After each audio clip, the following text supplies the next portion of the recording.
Tippy! Don't go! Let me hear you. Oh. Tell Barry! Tell Barry I said hi! Oh god! Oh god! I think that deserves a very yikes, you know? You're a Barry yikes. You're a very yikes emote. So anyways... Hi. Hi. Hi. Mine's already on. It is cursed.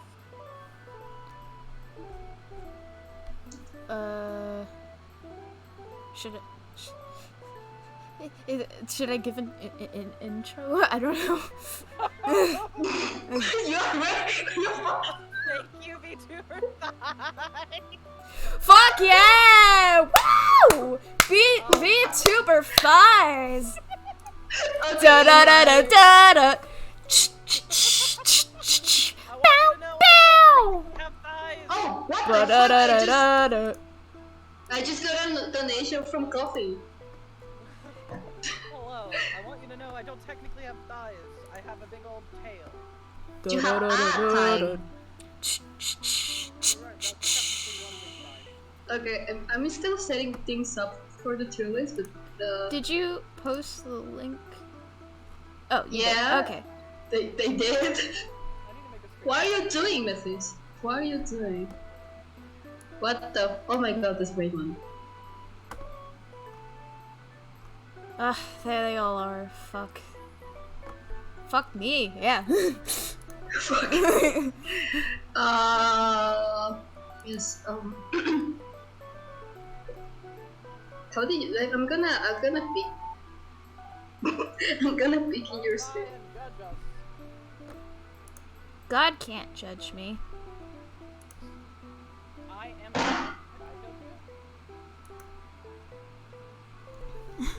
Lies. Forgive me, Daddy, So- for I've been naughty. Sounds fake. I will. It's a little. I've been naughty. God Again, fucking. forgive me, Father. damn I it. have sinned. I was fucking muted. I was fucking muted. Oh.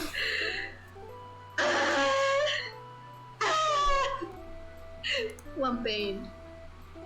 Good luck, and I will come back later. Good luck with your presentation, Mercury. I love you. I'm gonna go live now. You said you were live. Did you No, just? I mean like on my live feed. So Oh. that they can see. Hannah Metys are kind of quiet. This is my first live stream with Winter. Yeah. And Okay, look can how you beautiful stop? they are. Can you hear them? He's Can amazing. you? Ba ba da da da da da da da da da la la la ba ba ba. Thank you so much. Can you hear them, Barry? Fuck. What did I do? It is so weird hearing you curse, Anteru. Fuck! What do you mean? Fuck. Fuck! Shut up! Fuck! Fuck. Time to get demonetized. Motherfuck! So, Hannah is a like, little bit quiet. I think Hello. that's. Hi. Oh, that's better. Hail and well met travelers, with a song in my heart and a spring in my step. I am dead inside. Much better. Thank you so much, Barry. Thank you. Alright, I'm gonna We say- love you. Yeah, we are being degenerates, absolutely. Yeah. I'm gonna show off the tail thigh for VTuber. Go. I'm doing it. Feel free. I love to see you everywhere. Hate Oh to my see. God, it's- Hate to it's see you. annoying. Hate to see you leave. Love to watch you go. What an absolute gift you are. Can we add Winter Hannah to the tier Also, list? do you like my outfit? Can we add your? Can we? Can we add Winter I Hannah? modeled this tail all on my own. Thank you. Hannah is live. Metys is live. I know. Is it Louis Vuitton? Oh baby, this is Gucci. What the fuck? I just started paying attention again. What?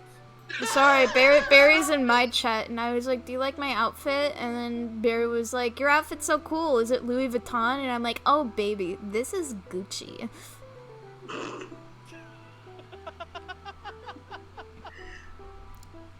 That's actually kind of funny, because I remember I was in actually like a play one time, and we were doing this run where we didn't have to use our lines, we just had to say what we thought our character would say to, you know, get across the feeling of the scene. And my character was this like rich bitch, and she was leaving, and then she's like, you don't get to tell me what to do, these pearls are Gucci, and the other actor was like, what's a Gucci? What's a Gucci? Also, thank you for the subscription, babe. I always appreciate it. Aww. Aww. Come on, why are you subscribing to me? That's like purchasing your own drugs. You don't do it. Hey, Auntie Sweetie, what are you drawing? I'm making a map. A map? But that looks like my eyes? Yeah, I'm making a map of your eyes because I keep getting lost in them.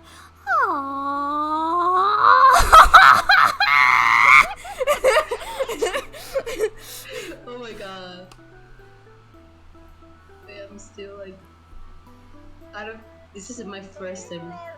These are our hot men down here that we'll be ranking today. Oh fuck, gotta switch the screen. Hey.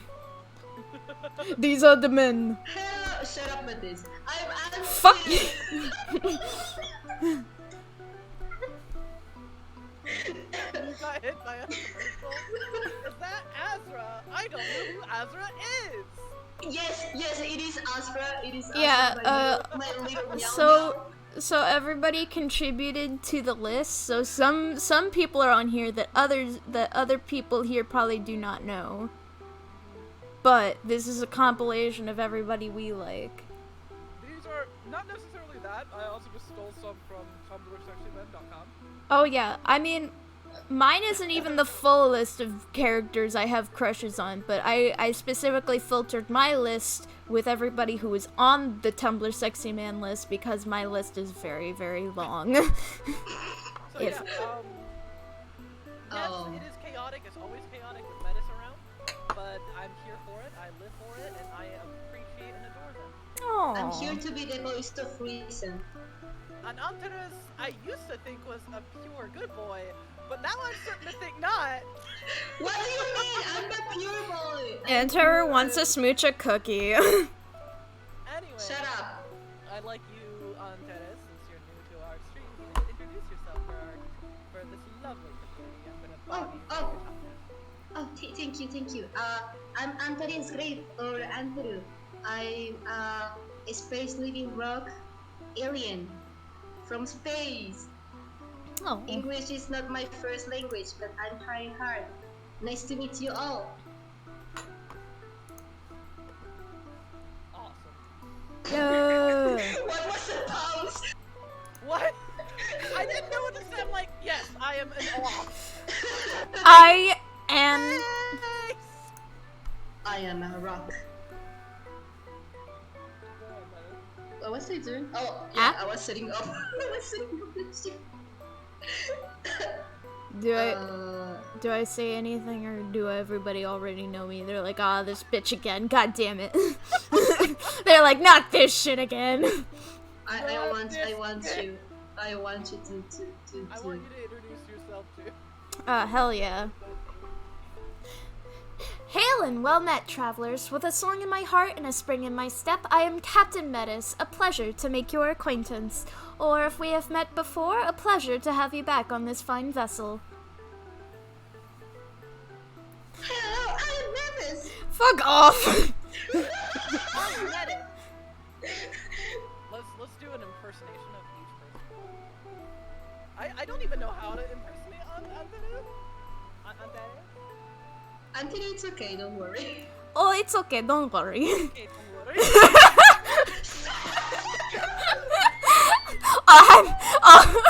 Hi, Metys. I did not hit her, I did not.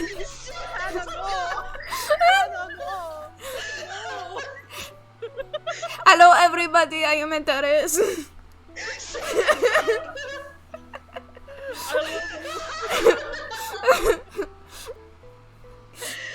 Oh god! What are your guys' preferred pronouns? I'm currently using a male model, so right now I am going by he, him today. I'm gender fluid, and my pronouns follow the model in you. So I go from male or female models often. That is? Wait. Skip. Go to Metys. Baby. Oh, okay.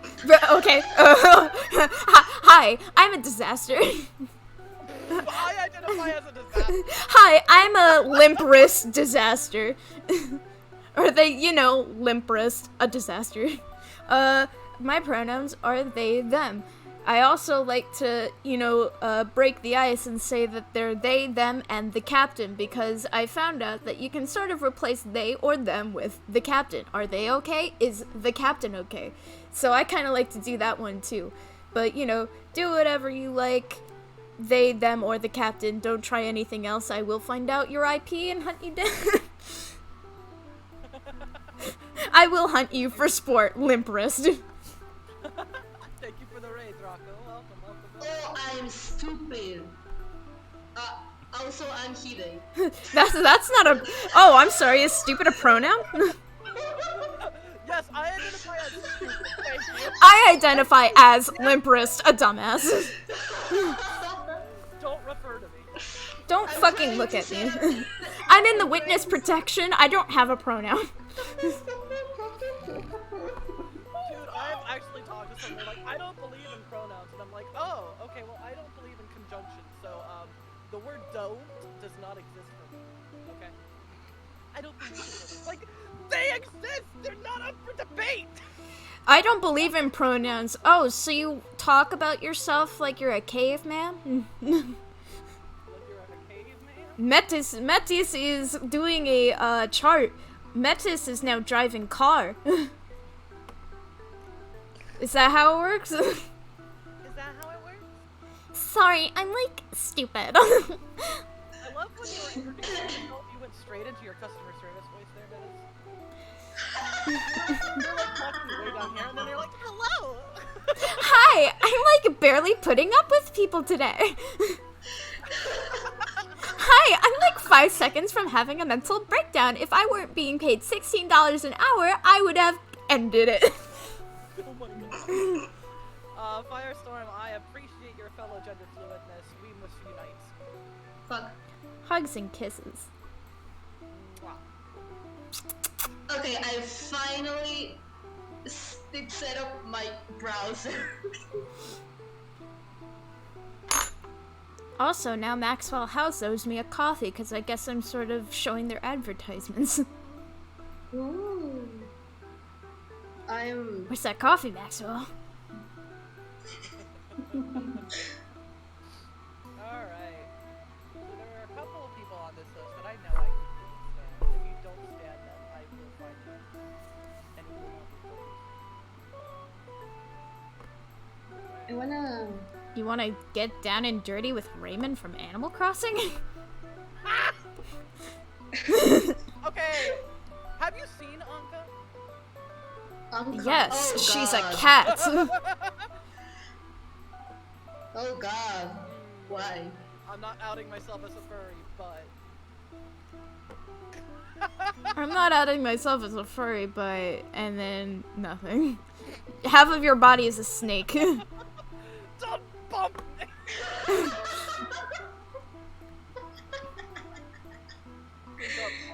I got bonked. God damn it. It was I haven't me. even started. I haven't even started thirsting and I got bonked. Oh, don't worry. We're all gonna get bunked as we go down the list. We're all going to hell. Hell yeah. At least the So- company. Hana, you made this beautiful list. Would you like to describe how you have ranked these ranks? Who's that fucking Shinji? Oh, what our ranks are today. So we're going to be going on a bit of a vote system since we have 3 people. If two people agree on a tier list, that's where they're going on. Hello? Gary! Two people believe and agree on that, that's where it goes, and the one person out is just forever alone. Anyway. So we got, at the top of the list, we've got We stand. We stand this person.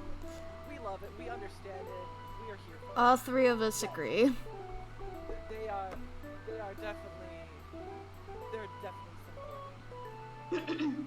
The next is, we get it, I guess, which is, we understand how and why they're a sexy man, but it's just not our cup of tea. You know, we know why they're sexy, we get why, we get the appeal. We get the appeal. Yeah. And in the middle we just got nah. None of us like them. We just, not for us, absolutely not. We don't get it. It's just, you know, nah, not ours. And then, stop. Get some help. Stop. Oh. Get some help. Why do you like this? I don't get it.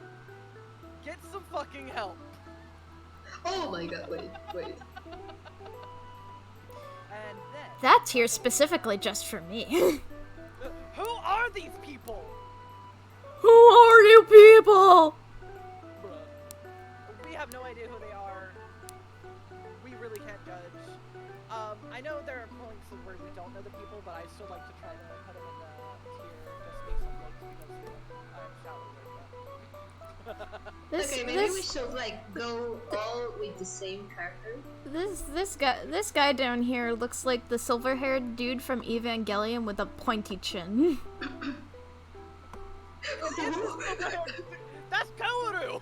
That's Kaoru! What the fuck with this? That looks like Kaoru. I wonder, no. Just asking Sasuke, yo, you look like Sasuke from Naruto. Excuse you? Fuck, Yo, now you I look like don't Ariana see Grande it. from Fortnite. The Surefire, so what you got? Okay, Hana, you made the tier list. You get to choose the first character. I think, yeah, we can go in order and have people pick. But I also think Oh, we can no. go in order and all of us talk on the same person. Yeah. Let's rank it. I already see the So first you guys one, can and I'm gonna follow get the- judged. I'm about to get mixed. So each person has their own list, but so yeah, we don't even need a majority rule. We can actually just say, I'm gonna put this here, so we don't even need the rule. I think that's actually better. I'm sorry. I forgot, I'm not streaming this alone. So yeah, we can just rank it one per person. So Yes. we'll just start at the first, and I believe everyone has this nice young man in a red tie. Definitely Shinji. not a murderer. Yeah, no, he's so nice, you guys. He's great. He's a murder. Yeah. No. Did somebody say dead bodies? 'Cause don't tell anyone I said this, but Did somebody say dead bodies? I just love talking about dead bodies. Who are these people? Okay, I need some context. Context. Who is this? Should Who is I? this Shinji? yeah, you put him up here. Oh god. Okay, so I want to introduce everybody to my pick to put on the list. I don't course think he he was I the- don't think he would have made it on here if I had not volunteered him. Welcome. This is Toru Adachi. Welcome to Dead Talk. Do I have a question before I keep going. Am I allowed to say spoilers? Just say spoilers and they can read the straight. Okay, so I'll give a brief description of him first, and then I'll say spoilers, and then I'll get going into the meat of it. So this character is from Persona 4. He's one of the supporting casts in the game. He works for the police, and he works under no. your uncle, Dojima. He's sort of played as this sort of, like, goofy mess-up who has, like, this little heart of gold. He's just like, ah, man, I just can't figure things out. And then your uncle yells at him, and he's like, God damn it, Adachi! He slaps him over the head. But, you know, he's still got that award-winning personality that makes everybody in town like him, even if he doesn't really like all of the attention. Spoilers! So anyways, it turns out that he's a dick. No shit. So anyways, this guy throughout the whole game that you thought was just this real heart of gold sweetheart who just, you know, can't get it right and he's a little mess up. Turns out he's the main antagonist. And he's the one like who was behind all of the murders. He was the one behind all of the murders that you guys were trying to figure out. Also, he's like low-key misogynistic, but anyways, he's also like low-key possessed by the main antagonist, which is this sort of like god thing that like sees humanity as like this based like fucking awful creature that has like a terrible side to every single one of them, and that's their true self. But he's still sort of more or less like, even though it's his bad side that's being like triple multiplied by this god, it's still him in a way, so he's still very much a terrible person, but for some fucking reason I have the hots for him. I don't know. It's a tie, isn't it? I want to know, what is the appeal? Why does everyone like him? Because I don't get it. I mean, but equally, I'm nowhere to talk because the very next one is pretty much the same story, but he has trauma. So I guess I don't know. Like and that's the thing. I'm the one who has the hots for him, and I have to explain why I like him. It's just sort of like. What is Tumblr like? Fuck, I don't know. I'm just looking at him and I'm like, he's such a piece of shit, but I'd fuck him. Like, obviously, you know what? It's sort of like, you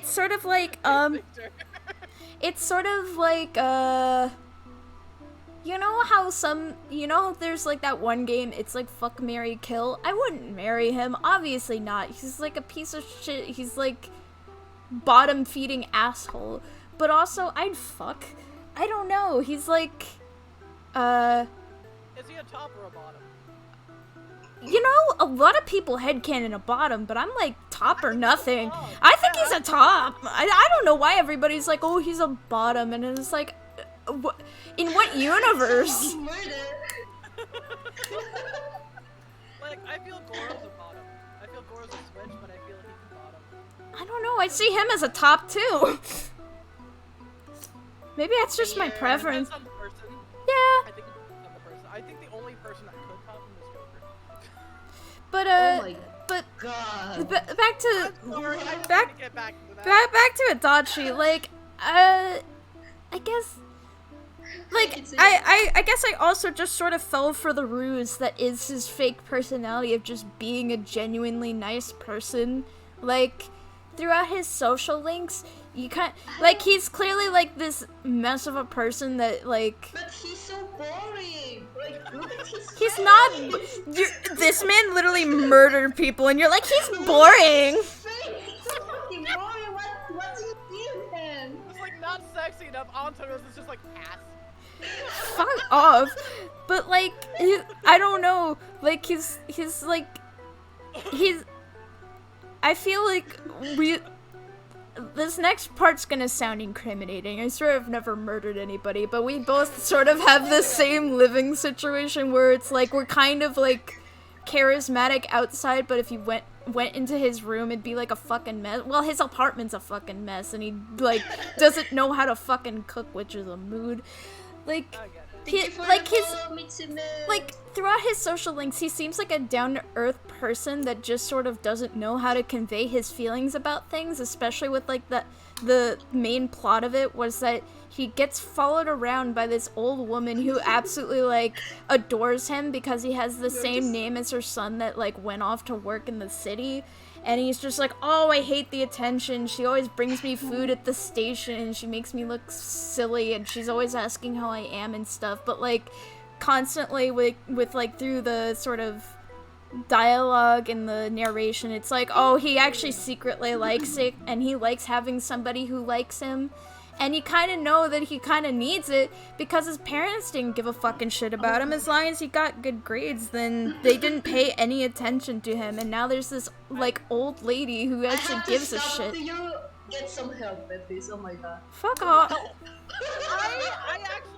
feel Metys has played me. Maybe, like, either hard now or get some help, but, like... I'm just... I don't know. I never saw Like, I'm not justifying his actions, but I'm saying that he has sort of a relatable arc. Oh, okay, I can see that. I can see that. We get it. I'm putting it there. I'm putting it nah. But I will put it in I get it, but look at his face! He's so fucking boring! Like... Oh, I'm sorry he doesn't look like fucking Alistair Has Been a Hotel over here. No, dude, I mean, I'm fine with the murderer. I'm fine with that, but I mean... Like, clearly given the next pick, but like, I know, okay. But I guess, I don't know, I guess it's the thing is that, like, it's like sort of this whole thing that's sort of left up in the air after he goes to jail and that's it. You don't really talk to him ever again. You don't figure out what he said what wasn't a lie, what was a lie. You don't really know Toru Adachi, did you? And then it's like you became his bestie, sort of, but like, were you though? And it's just sort of this thing that's left up in the air and fuck, I don't know. I'd fuck. I get it. I'm not like a complete simp now, but I get it. I appreciate it and I see you. So do we just like put it in our own categories or just like, Yeah. oh, okay, there we go. There he is. And now I have defended myself. I think each person like could be like, now hold on, let me tell you this guy. Let me pitch it. Slaps roof of Toru Adachi. This man can fit so many simps. Trauma. Oh boy. This man can fit so much academic trauma. did we just forgot to add Sans and Nagito? No, he's there. Sans is Where? there. Ah, Sans is there. I don't think Nagito is here though. Not that I'd really put him anywhere. Yeah, same. Again, I didn't. someone Some of asked me. the ones I didn't even consider for my list because some kind of. I don't know if you get this, Chet. But do you ever have this character that you don't really simp for, but you ship them with another character, but they're kind of the main character, so it's sort of this question of, oh, do you actually kind of want to fuck them, or do you just want them to fuck this character, even though this character is technically a self-insert that you put yourself into the role of, but they also sort of have their own personality, so it's a different thing? I don't know. Absolutely. Laura and Joker. Albedo. I feel that way. 'Cause Albedo. I love this next dude, but I wouldn't ship him with myself. I would definitely ship him with Joker. You know? Okay, Unit's Hana. Oh, so next is my guy. Yeah, let's go! So there are major spoilers regarding this character. Wait, I don't know why. It's hard for me to it's hard for me to articulate why I love this boy so much. But he is truly a comfort character for me. He's my boy. I'm not in love with him, but I want more than anything to see this boy happy. You know what I mean? Like, not even lewd. I want him to see. I want him to succeed. I want him happy. I want him to play chess with Joker. I just want him to play chess with Joker. Yeah! Hana, can you go more near to your microphone? Oh, hello. Yes. Thank you. Hello, can you hear me? Yeah, I can hear you. Would Oh, you wow, there like we to tell us your own little abridged story of Goro like I did Toru? So, literally Toru Adachi, but with trauma. Well, there you go. It's not At least she has a pretty face. Yeah. This one's hot. So it's fine. He's hot. He's attractive. You can give him a pass. I get it. Oh, so if he's boring, he gets into the knot, but if he's hot, then his entire story is fine. Sorry, let me just Photoshop Goro's face on Adachi. It works for me! On who? So definite spoilers, but he is the current detective working on a series of mental shutdown cases in Shibuya. The long story short is he's trying to get close to the guy that actually wronged him and ended up killing his mother. Happens to be his dad. So this boy has daddy issues on top of having a lot of trauma and was left alone in his life and never had love. And I'm here for it. I have daddy issues. God, Sam.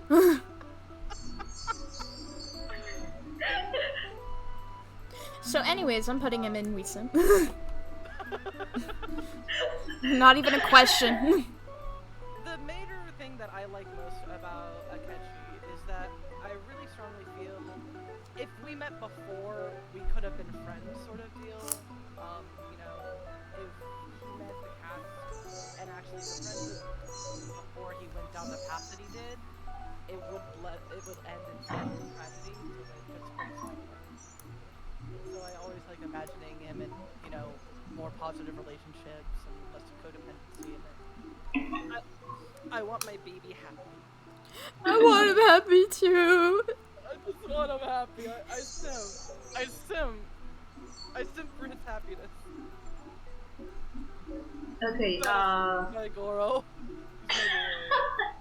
My boy. my boy. Wait, you forgot some of the spoilers. Turns out he was the killer. Yep, there you go. So he's murdered a lot of people. A lot of headcanons actually say that he hasn't actually all of them. Some of them that just go into a shutdown and they go crazy for a short while, but no. But he very much did kill one character's dad.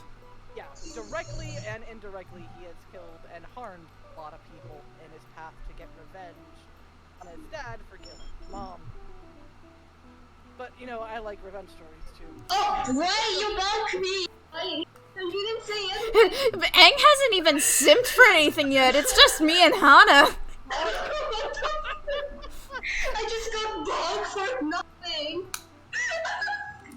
Sorry. This is why I don't have a bonk button. Nobody's allowed to punish me. Oh, I want punishment. Oh, Punish me, Daddy. oh god damn it. And just gets bonked again. Please don't. Please, just for And to my wonderful sister, I bequeath a boot to the head. Oh, what? Ah! Alright, I don't know who's that. Alistair Blight from the Owl House. Fuck, I got bonked too! Ha Imagine getting bonked. Can't be me. I added him on here because I'm like, why do people simp? I don't get it. He was on the screen for like literally seconds.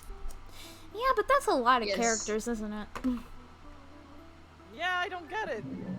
I mean, look at it like this. Grimsley showed up for 5 seconds at the end of that Pokemon game.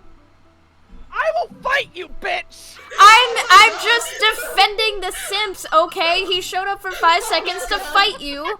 He had one line of dialogue, and then you beat him, and then he has another, and then you leave. So I'm just saying that, like...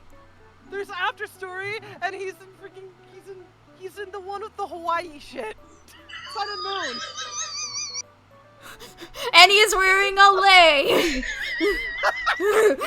Oh, I'm gonna lay him. God damn it, no! Let's get back on topic. Okay, this guy. Okay, so the guy of the old house. The guy in the Owl House. I have never watched a single episode of the Owl House, so I I'm want gonna to need you watch guys it. to help me. I want Watch to watch it, Owl but House, I haven't watched it. But I so want to. good. I know it's so good, but It's I don't. I good. haven't. I don't have excuses. It's Luz Moseta. I love her. Anyway, Explain. I don't know, like, there's just yeah, I don't know much. Like I said, I haven't watched episodes, but I do see a lot of like discourse and conversation about it, and for the vibes that I got are rancid, like, Shut up, Kisuya. but like there's the fact that like him and what's her face, her mom, yeah. like him and her, they're like What? like it's not outwardly said, but Oh god. it's very clearly an abusive relationship. Like like I don't know if they abuse the twins, but they clearly abuse her. Like there's the fact that like there's that one episode where they make Luz do all of the testing for their products and stuff, and she's getting beat up. And there's, you know, the obvious is that if she wasn't there, their daughter would have been at the brunt of that, and that just feels gross to be subjecting a child to.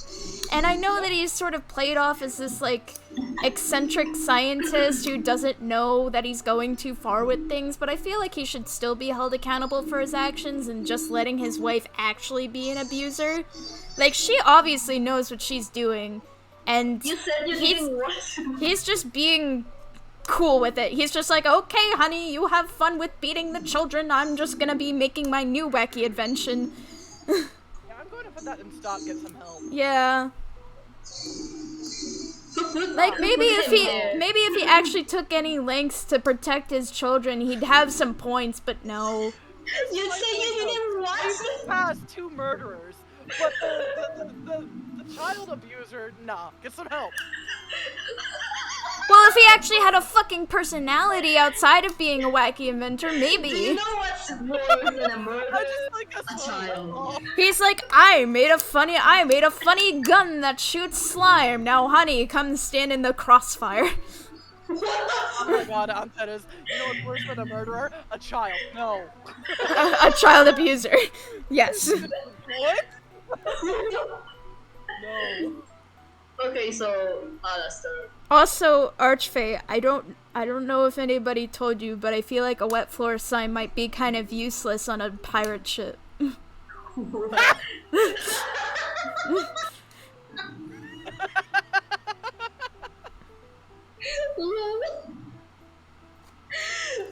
Okay, so Alastair, for me, it's a nah. I just don't see the appeal. He's literally Ace, isn't he? Yeah, I wanted to say that. I'm like, you could probably date him, but like he's clearly asexual, so any part of trying to elude him is just not, you know, bothers me. Like, it it bothers. actively bothers me when people are like thirsting for him sexually. They're like, I'm just oh man, I would love it if he Stop. looted Angel Dust, and I'm like, he No. like actively turned him down first pilot. Ha! Oh my no. god. He's No. Ace. Vivzy said he's Ace. What are y'all doing? Did you just look at him and stop listening to the rest of the episode? Yep. Yep. That's exactly it. So I'm putting that in a get some help personally, because he's Ace. Stop looting him. Stop it. I'll Get put him. some help. I'll put him in Nah. I can see why anybody would. I can sort of see why somebody would want to just like date. But if you're trying to step into lewd territory, I'm gonna tell you to stop. I'm because sorry. asexuals can date, but obviously they don't have any sexual, they don't gain any sexual pleasure, and they don't particularly want it, and trying to force it upon them just because they're in a relationship is just shut the fuck up. Yeah, I will but say, there are many. There's always a spectrum to things. They don't specifically. Oh, let me start over. yeah, there's a Aces spectrum also for there asexual people. are. It doesn't necessarily mean that they don't like sex at all. but Yeah. it's kind of some are indifferent, some it's a whole grab bag of a spectrum. Yeah, it's a I'm spectrum just saying for that us as a I'm just people. saying that his specific case is that he seems genuinely disgusted by Yeah. any sexual inclinations. Hi, Maki. Maki says, I just think he's a fine gentleman. If so, Sexuality is yeah, power, he's like a that's fine beautiful. gentleman, and he's all polite and shit, and he's funny. He's a little ragtime boy. But if Vivzy came out and said, "Oh, by the way, he's also if he's also Arrow," then I would put him in stop, get some help, because then leave him the fuck alone. He's so polite. He wants Yeah. people to die. What the? But he's like specifically polite in his speech. Okay. I can see. And there was also that like official comic that literally had him defend somebody from getting murdered because they were of the fairer race, as it were. So he's also just basically a gentleman to anybody who doesn't fucking deserve that shit. Yeah. Like, obviously they're in hell, so most people fucking deserve it, but so like there's also a question about that. But it's also just like he doesn't fucking go around getting in fucking gang battles and shit. It's literally just like, well, they're fucking terrible people, so like fuck them. What do you think, Anteru? I think it's a nah. Yeah, I just put him in nah. Like, Nah. I don't really care, but like he's not like fucking shit. I know. I understand why people might want to date him, but personally, I would just be fucking scared. I would pee my fucking pants if that. I think he's cute. I do think What? he's cute. I think I like his design. It's a pretty. Oh yeah, his design is amazing. The character design in the pilot is amazing. But I will be scared. Yeah. Am I sexually attracted to him? Maybe. Am I going to do anything? No. Because he has boundaries. Yeah, we respect boundaries. Okay. I don't think either of you know the next person, do you? Nope. I know he's probably from Mob Psycho. You are correct, and if you haven't seen it... Wait, I know nothing about Mob Psycho, but I know he's a gentleman.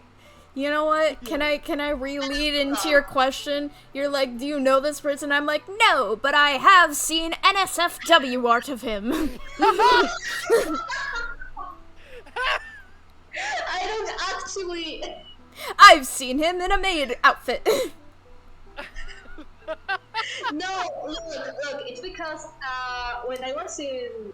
No, before I entered college, I went to a convention, and in a convention there was this woman that was like selling stuff in the art alley, and she was like a teacher back in the day, like in the college I am now in, and I followed her because she was really nice and I really liked her art.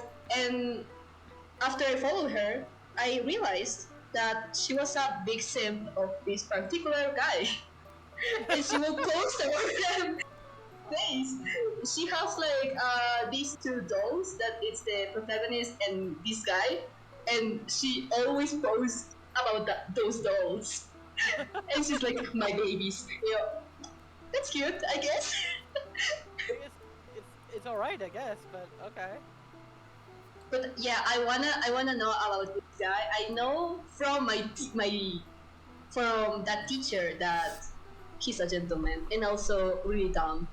He oozes absolute charisma. If he were a class in the D&D, I would definitely put him as a bard, because he is an expert at bullshitting.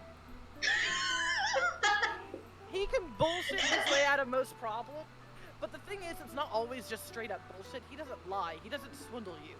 Like, he has this paranormal place to where he rids people of curses, but he doesn't just take their money and run and be like, oh yeah, your curse is gone. No, he gives them a massage to make them feel like they've gotten rid of a curse. And he's like, ah yes, I have lifted the ghost from you. Money, please.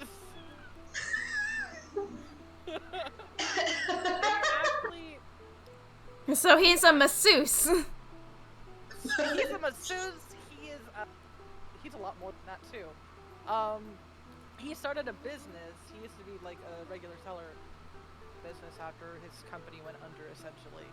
And I see. he's like, what can I do to get money from people? Oh, I know, a paranormal shop. And he's not powerful at all. He's not an esper. He's not anything like that. He doesn't have psychic abilities.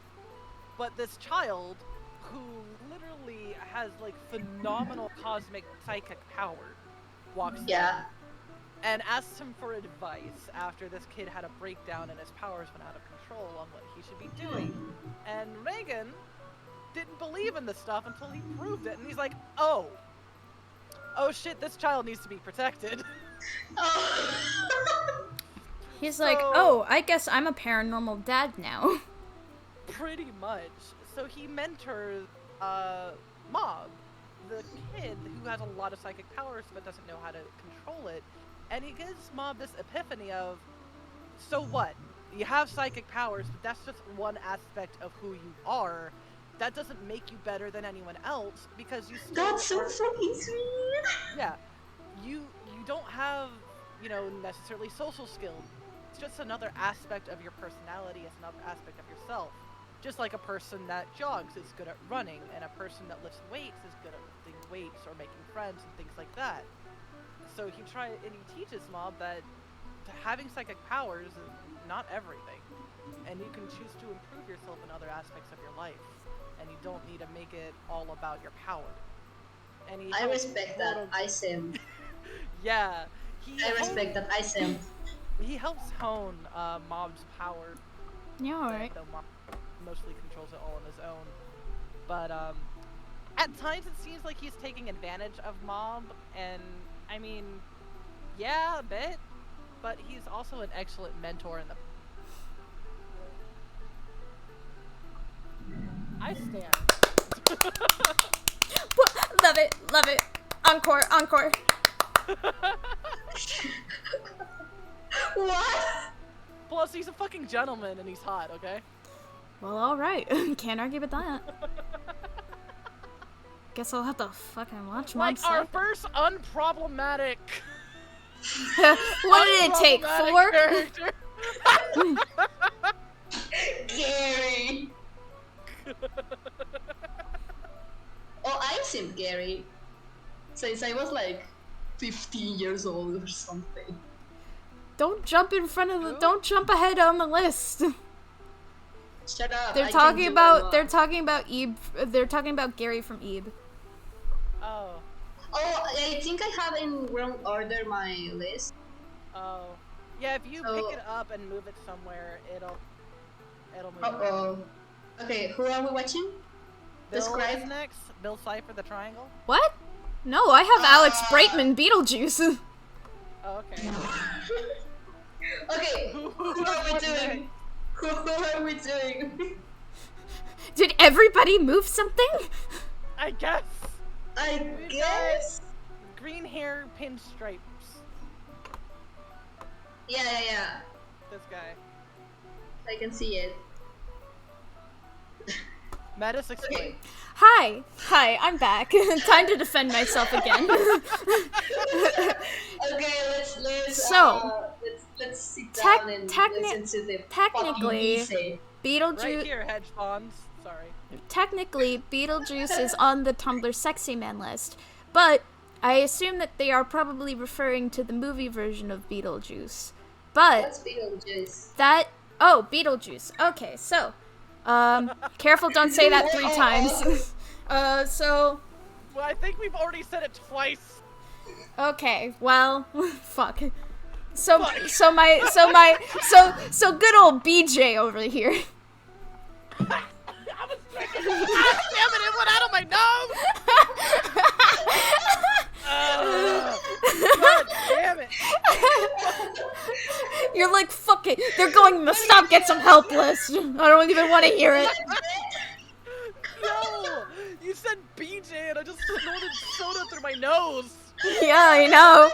I know. Fuck. So my main man's BJ over here. He is a demon. He's a demon in the underworld. Well, I guess it's called the Netherworld. Okay, so basically, Like Minecraft? Shut the fuck up. Anyways. anyways. So, our main characters, the most boring couple to ever exist, die one day suddenly, and our boy BJ shows up, and he claims to be there to teach them how to scare, because since they died in their house, they have the right to that house to keep living there. But though they're dead, somebody's gonna come and move in one day, and they should be able to know how to fucking get them out. But he tells them that once they scare the people, that they gotta get the people to say his name 3 times, because he's actually there to get on some prime real estate and get somebody to say his name 3 times, because when he say his name 3 times, he gets to live in the living world. And get to fucking meddle in shit, and he can't meddle in shit unless somebody invokes his name. Yep. So, then there's this girl that moves in, with like the most eccentric family ever, which is like a far cry from the lame family that lived there, which is why the dead couple really don't like the new family that moved in. But there's this daughter, and her name is Lydia. I'm gonna give a brief description of her because this isn't about her, but basically her mom died, she hates her dad, she hates her new stepmom, and she's engulfed with grief so much. I'm assuming it's because of like her witnessing death, or maybe her mom died in front of her, but she can see ghosts, and she sees that couple, and she sees Beetlejuice. And originally, everybody said, fuck you, Beetlejuice, we'll take care of it ourselves, we don't need your help. And she doesn't want to live there, they don't want her family living there, so they team up, and they try to scare her family and get them to leave, but they won't leave. And then she's like, fuck it, I'm desperate, hey Beetlejuice, come help me the fuck out. And he's like, shit, fuck yeah, alright. And he fucking evicts them himself because he's 10 times more terrifying than the lame ass couple. It's showtime. But then they literally just have a rager and shit in this empty ass house. But then Lydia is like, damn, I'm still depressed as shit. Hey, do you think I can, like, go to the Netherworld to go get my mom? And then he's like, no, that's stupid. And then she's like, you know what? Fuck you, Beetlejuice. And then she goes into the Netherworld. And he's like... She makes a portal with obsidian. Yeah, Or open a portal through time! Yeah, sure, totally. I don't know. I only listen to the soundtrack because I'm not rich enough to afford tickets to things. But isn't there a movie? Well, there's a movie, but that's the thing, is that I specifically listed the musical Beetlejuice instead of the movie Beetlejuice, because the movie Beetlejuice and the musical Beetlejuice are completely different. Like, they're very, very different. So, the movie Beetlejuice is this fucking, like, slimy-ass motherfucker, which makes sense, because he's dead, and he's a demon and shit. And he's, you know, he's actually, like, real mean and rude, and, like, a big ol' asshole, which is why the Maitlands, that's the lame family, the Maitlands don't fucking like him. And then Lydia doesn't like him, but she's desperate, and she wants her family to fuck off out of this house, because she hates her dad. But then he's just like, oh, yep, you summoned me now, but also now I'm in the living world, but I'm dead, but I could have full freedom. I don't fucking get this next part. I don't know how this would work, but apparently he needs to, like, fucking marry somebody in the living world to be, like, 100% a living person to cause chaos. What? So then he's like, hey, Lydia, let's fucking get married. And then she's like, no. And then he's like, well, too bad, I have magic powers. And then they almost get married, but then the Maitlands kick his ass. How does that work? And then Lydia fucking stabs him with a spear, and then he goes back to the Netherworld, but now he kind of just counts as a dead body, so now he's gotta wait in line for the rest of eternity. Oh my god. But main point is, he's shady, he's gross, he's an asshole.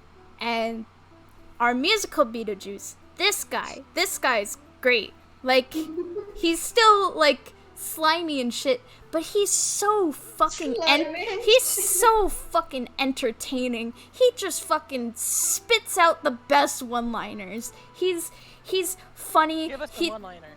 Okay, so like there was one. This feels like Oh god, there's so many that I like, but he just like goes to the, y'all know the whole being dead thing. It's like the second beginning song. And then he's just like, thanks, that was an old Scandinavian folk song. He's like, don't, like, and then there's another thing where he's like, ignored, unseen, unheard, like a gay Republican. And then he's like, sometimes don't you ever feel that no matter what you do, nobody will ever love you? And then there's a pause, and he's like, this guy knows what I'm talking about, and he points at somebody in the crowd. He's just like, do we have any kids in the audience? And you just hear like whoops and hollers. It's like, yeah, no, shut up. He's like, hi, you are dead. I am also dead. We should help each other. Hi. Another one that I liked, he's like, thank you, and you give me a boner. And then you hear like a whoop, and then he pulls out a fucking femur. And there's so many more. He just spits out one-liners like crazy. I nearly get it. He's so, like, unlike the other one, he just genuinely tries to get along with people. Like, the other one's just like, hey, sugar lips wanna fucking make out, and he's just fucking annoying. Like, no. And then he just calls them both bitches or something. And then this one's just like, hey, we should be besties. Let's all get naked. No! Well, worth a try. I simp. I simped for like months. He's so fun. Like, and then like at the end, like he still gets speared and shit, but like he's somehow still understanding about it. He's just like, thanks to you guys, thanks to her, I got to live. Briefly. Very briefly. Oh. He really did. Michael Keaton did an amazing job at being a... Yeah. Like, I love the representation, but he's not the one that I simp for. Alex Brightman fucking blew it out of the park. Okay, so who's next? I have Cypher. I do too. Okay, That's the triangle Cypher. boy. I don't get it. I don't get it. Fuck, I gotta defend myself again. Wait. No! I have someone. Mercury, are you there? I get it Because- that his voice is nice, but that's it. Yeah, I need someone to explain me why. It is for the fan art. I feel it's for the fan art and not for the canon Tentacles? stuff. What? What? Where did you get that? Potential? I don't know. I'm telling you one thing. The only reason Tumblr likes him is because he has a goddamn top hat. I mean, it's like the thing that I said earlier. Why It's do you not have Mercury? it's not intrinsically because of the top hat. I feel like character designers give certain characters top hats because the character itself is like, this isn't me defending Bill Cipher at the moment. This is me explaining the top hat theorem. But Sure. I feel like they give them the top hat because the top hat helps the sort of silhouette, as it were, and it also helps sort of display somebody that is sort of like mischievous, or they're, you know, cunning, or they're like some sort of Machiavellian, like they're 5 seconds from having like a twirly mustache that they twirl in their hands or something.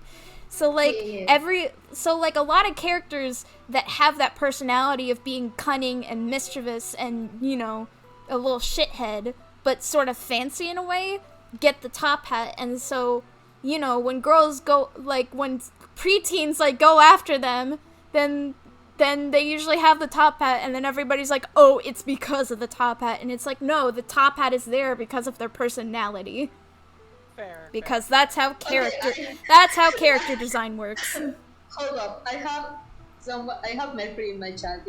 Bill, I love him. He's so fucking funny. Have you heard him sing? Have you seen him via pyramid tentacles? It was post on one solar Tumblr. They needed someone Goddamn to right. sing. Goddamn I right. will defend Lucifer. That's why my chat is saying. Okay. I I get it I now. I got another thing to sort of say. So Hold on. I see. Go now. ahead. Because I just looked up fan art. I see now. yeah, but I feel like, look, I feel like if I put I'm him in gonna that, I'm gonna like go against the grain here. I don't even simp for the humanization. I don't care much for it. I don't. Yeah, it creeps me out. Like, I guess he's handsome, but no, I don't know. It's same with has with Alastor. I guess it's a cool character design, but I will be fucking scared. And Yeah, I don't like being scared. I do solidly say get some help. Like Oh my God. I just there's like a thing Alex Hirsch said because, you know, of course he fucking knew that people were simping for the fucking triangle. And it's the sort of thing that like like a lot of preteens are going through that Okay? cuz like I feel like it was a lot of teens and preteens and stuff that were simping for him. I mean, obviously there were some outliers, but like it's just sort of a thing where you're kind of at that age where you're kind of sort of coming into yourself about what you like and what you don't like, and then there's just this sort of fucking fireball of chaos and stuff that's like unpredictable, but it's kind of in a cool way, and you kind of like the charisma and stuff. Like, obviously it's not gonna fucking make sense to people and won't make sense to you in a few years, but it's just sort of that thing that they just sort of like get attracted to, and they kind of don't know how to like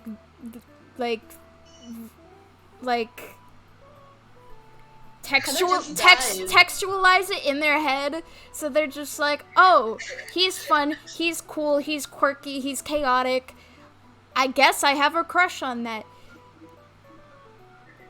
Hannah just died and you kept going. Well, that sounds like a fucking them problem. God damn. Hannah was just fucking dying and you just kept going. Metys savage, Ocanus. Oh god. Okay, so I put him in Where are you putting him, Metys? yeah, I wanna know. Oh. I wanna know. Where are you putting him, Metys? Say it. You get it, isn't it? You get it, don't you? Okay, tell me you ain't simping. I mean, not anymore, but my feelings change like on the dime. My feelings change. I never ever look down on anyone for their choices, even if I do. But you're looking down on me right now. I'm trying to say I'm not looking down on you right now. You're just short. Fuck off.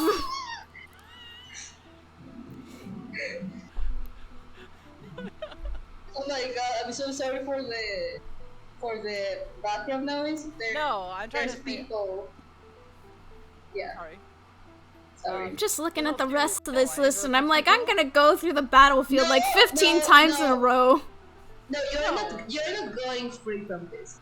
You need to stay aware. I'm just trying to. It was more for comedy, or more or less, but no, I totally understand. Like, I'm never actually going to judge you for your. Oh yeah. Preference. Unless it's like a legitimate toxic thing that's actually problematic, which Bill Cipher is not. So. Yeah, he just destroys the I'm never world. actually going to judge you, and even that's not my fucking place. Yeah. Yeah. Look. I wish there was a tier which was just me being like, not at the moment, but that was a thing. Cause we get it, we guess means like I don't get it, but like I get it, and I was there. I was clearly there. I was at We Simp at some point. Thank you for the follow, crazy boy. Thank you, Ray, for the Raid. Hello. Hi. Hello, everyone. We are passively judging each other for likes, I guess. I don't know. But yeah, we're raking Tumblr Sexymen. Not so Tumblr, but Bill gets to be in the we get it, we guess for the first one. Hello, everyone. Hi. Like, I personally don't stand Bill. Oh no, I don't get it. I wasn't yes. in that age range when I was watching Dragon Ball, so I feel it's like get some help. But I do not judge people for liking him. Fucking funny. I didn't watch it when it sympathize. aired. I was like in that generation, but I didn't watch it. I was in the generation and I watched it, so there I fucking go. Oh god. Okay. Obviously, nobody in my family knew about it, but whenever my mom said, like, oh, want to watch Gravity Falls, like, because it would play in the morning where I was, and then it was like, oh, what episode is on? And she's like, this one says Dreamscaperers, and I'm like, yes, put it on.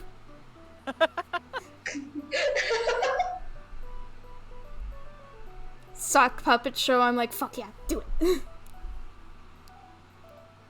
But yeah, I'm sorry if I made you get defensive there. That wasn't my intention. It's okay. It's the life I lead. Everyone's got their opinion. None of them are wrong, unless they are toxic. In which case, therapy. What do we have next? I have Gary next. I have Oh, Gary? Huh? I've got Katra. Yeah, I've also got Katra. Okay, I have Katra after Gary. So let's go to Katra. I've got Katra. Alright, here's my problematic ship. I got for stop, get some help. Yep! I don't blame you! She also goes Look. there for me. She is toxic, she is abusive, she is. But she's also a girl boss and I love her. Because I'm fucking dumb. Like, I love her I don't blame character. I like her character development. I like her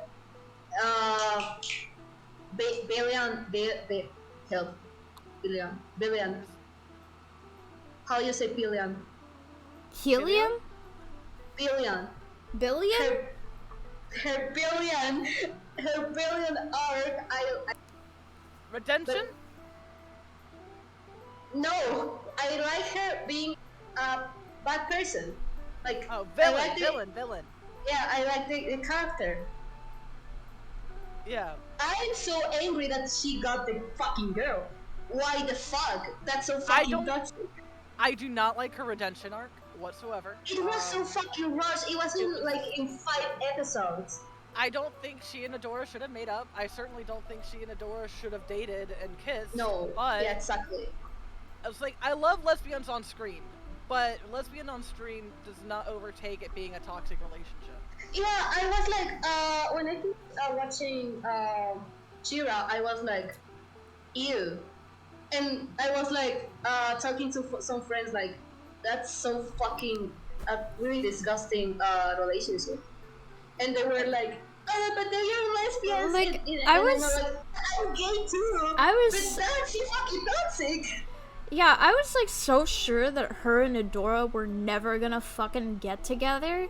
And it, like, near the beginning of her meeting Scorpia, I thought they were gonna get together, but then she was a raging bitch to Scorpia too, and I'm just like, God, she doesn't get with anybody, does she? And then she gets the main character, like, what?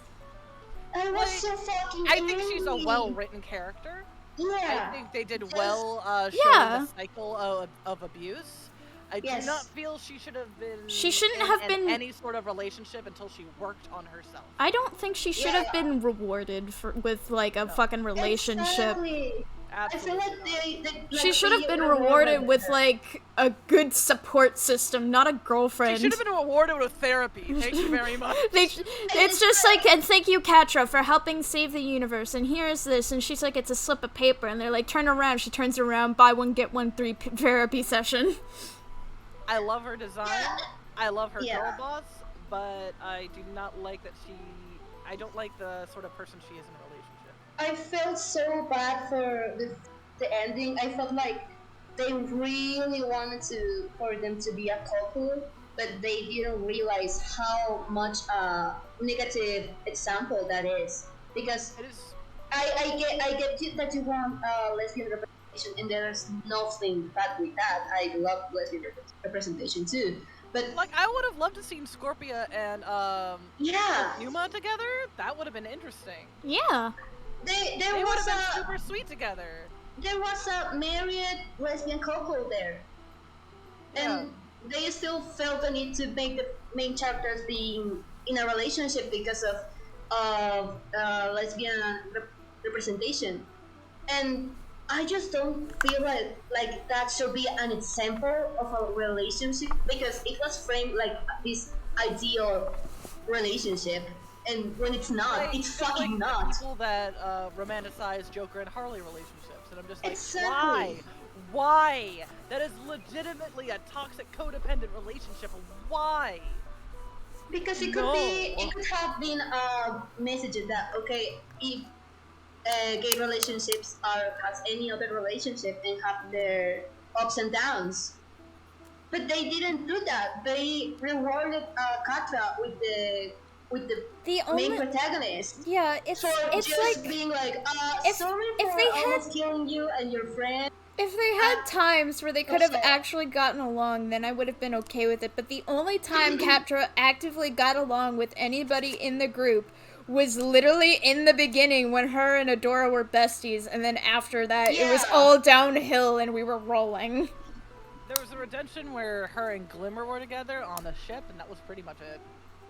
And Yeah, that was literally I the understand. last season. Yeah, it was Yeah. like so close to the end that nothing else. There was nothing else. My experience, because when I was started watching Shira, I was like, okay, I know these two will end together because I have seen my friends, I have seen the fan art, so I know they will end together. And it started like this final season, and then I was like, okay, this whole season, it's gonna be a redemption arc because it has to do. It has to do. But then it It has wasn't. to be. It wasn't. Like, there was never a single time where Ketra was honest with her feelings before the confession. The second episode, the third one, the fourth one, the fifth one, and I was like, we are already at half of the season, and there's no sign of redemption arc. What is happening? How do they end together? Do they do a time skip or something? And then I end in the final episode. There was never and a it's time. Like, ew, don't kiss her, you fucking abusive bitch. Ew. Like, if there had been times throughout the show where Catra was honest with her feelings instead of being snarky and was just like, God, I really miss Adora. I miss my best friend. I'm so sad that all of this is happening. Instead of just constantly like, hey Adora, fuck you, fuck your friends, and fuck everything you work hard on. Yeah. Wanna make out? A lot of relationships are like that. And I get it that, you know, it's realistic, but it's a fucking children's show. You don't need to be that realistic. I wouldn't have, like, much of a problem with that kind of relationship if they didn't frame it as a really good relationship. Yeah. Because they frame it like an ideal relationship. And this is a little more personal and less objective, but it makes me sick seeing the people like, oh my god, soft lesbies, oh my god, and I'm like, it's so toxic, it's toxic, it's a really bad relationship and shouldn't be an example of a gay relationship. Yeah. Even we had a lot to kids say on Catra. Wow. Yeah, this is just drag Catra hour. Okay. Wow. So I put I do her love the in cosplays of Catra. I put her in nah. I So I probably guess didn't get it's some help because help. I understand it and I love the character, but I do not feel she should be in any relationship. What she got on? I got Gary from Eve, the RPG. I'm at ranking Catra. I got. I said it already. I got to stop. Get some help. I Same. see.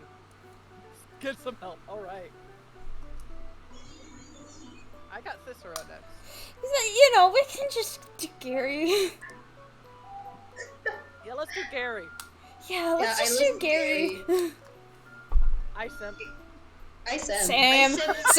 Same. No, let's just put him in We Simp. That's it. One and done. There's no discussion there. Gary is a well-rounded individual and a really, really He's good a fucking person. treasure. If anyone says anything mad about him, we're fighting. Yeah. He literally I'm gave his hiding. life to save yours.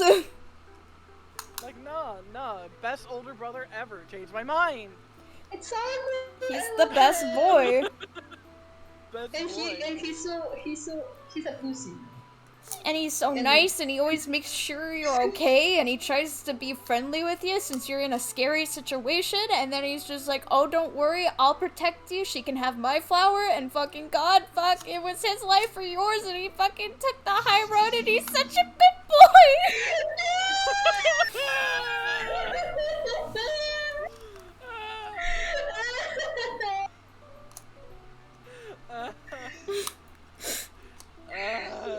He was such a fucking well-rounded and well-meaning adult, and was just like the fucking rock of the entire thing. He literally almost never freaks out. Like, there are some times where he just gets frustrated, but he never fucking takes that out on anybody, and he's always so fucking chill with the kids.